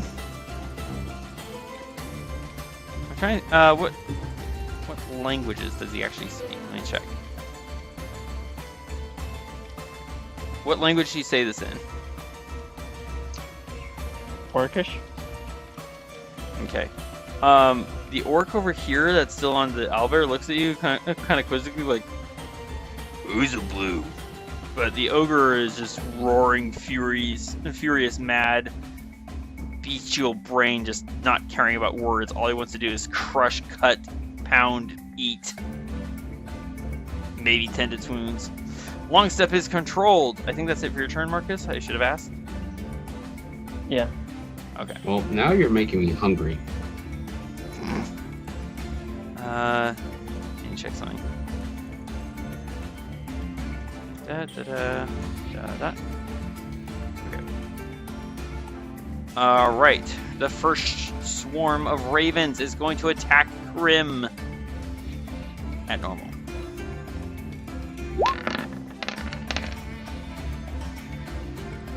That is going to completely miss Krim, which is fantastic for Krim. The other ravens down here that you've so badly brutalized, sir, squawking and crowing in pain, they're going to fly away from you. With Throk, they are quite displeased with how badly that hurt. They're going to go after the littler guy instead. Hey. Oh no. Oh no. I hit you with a 22, and I deal you 1 point of damage, Roscoe. Oh my, I don't know how I'll ever recover that. Or recover from that. This is like... Wow. 1 piercing damage. And yeah, you definitely beat me on 22. I applaud you. The sheer disdain in your voice. Oh, that's awesome. Okay, the swarm of rats are swimming and dashing. Alright, where are... Okay, this orc. This orc, up here. Up here. All the way up here. There we go. This orc is going to charge at Tanner with his lance. He actually does not need to get that close. Correct. Does not need to get that close. I haven't gone that far from him.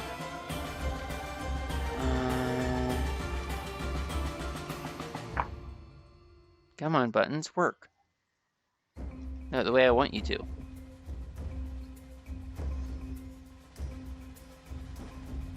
Correct. He can reach Tanner.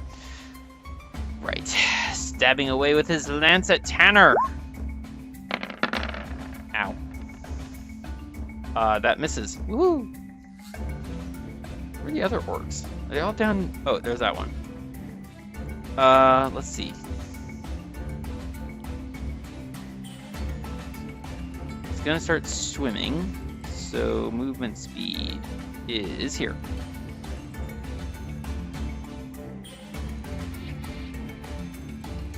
There. Okay, and then it's gonna dash. Still with his crude lance in hand. And now these orcs, who are way down south. I think. Where is it? Oh, okay. These two fellas, howling in fury, they're going to give chase to you, Roscoe. Oh. The two of them. Together. A duet. Forever. How redundant. Hi there, Roscoe. Did they have to dash to get down to me? No. Thanks to the fact that you have an orc brother, I'll let you know that many full-blooded orcs are quite capable of very aggressive movement. From a mechanical point of view, I'll just tell you, most orcs are able to bonus action move up to its speed towards a hostile creature that it can see. And now that he's 10 feet away from you, he's going to swing with his giant halberd. Getting a 16 to hit. Just barely hits me. Ha! How rude. Of him, not you. Yeah. This guy is going to attack Nightshade.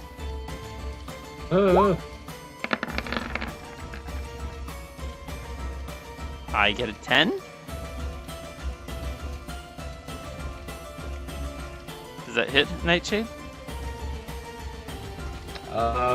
I think Nightshade is what, a 12 or something? Nightshade is I think. Hold on. I grabbed the Swarm of Ravens. 14. So the 10 does not hit. 10 is a miss. Alright, the owlbears Nice. are controlled. It is the ogre's turn. So let's move up to the ogre. Up here. Here we go. I'm on the right ogre, right? No, I am not. This ogre. There he is, the one down in the south. Let's see, he is gonna go give chase to you, Throk. Oh. Okay. If you can. He can't go very fast in this water. Ha. So, can he throw a javelin at you? 50 feet range? He can throw it, but it's at disadvantage. He is going to rip out a javelin and hurl it at you. I get 12 to hit. Yeah. From your tone of voice, I Ka-plunk. deduce that it misses. Moving to the next You ogre. see the rings flowing in the water? Plunk. Yeah. Moving to the next ogre, who is menacing Tanner. He is going to take up his great sword and swing at Tanner, because this makes sense to him. Swoosh! And Tanner, hearing it go up, waits until the last possible moment, and with a casual flick, just leans slightly to the side so the sword just swings clean away from him. Oh, you seem to have missed. And Mordai, the fellows behind you. What in the blazing shadows is going on?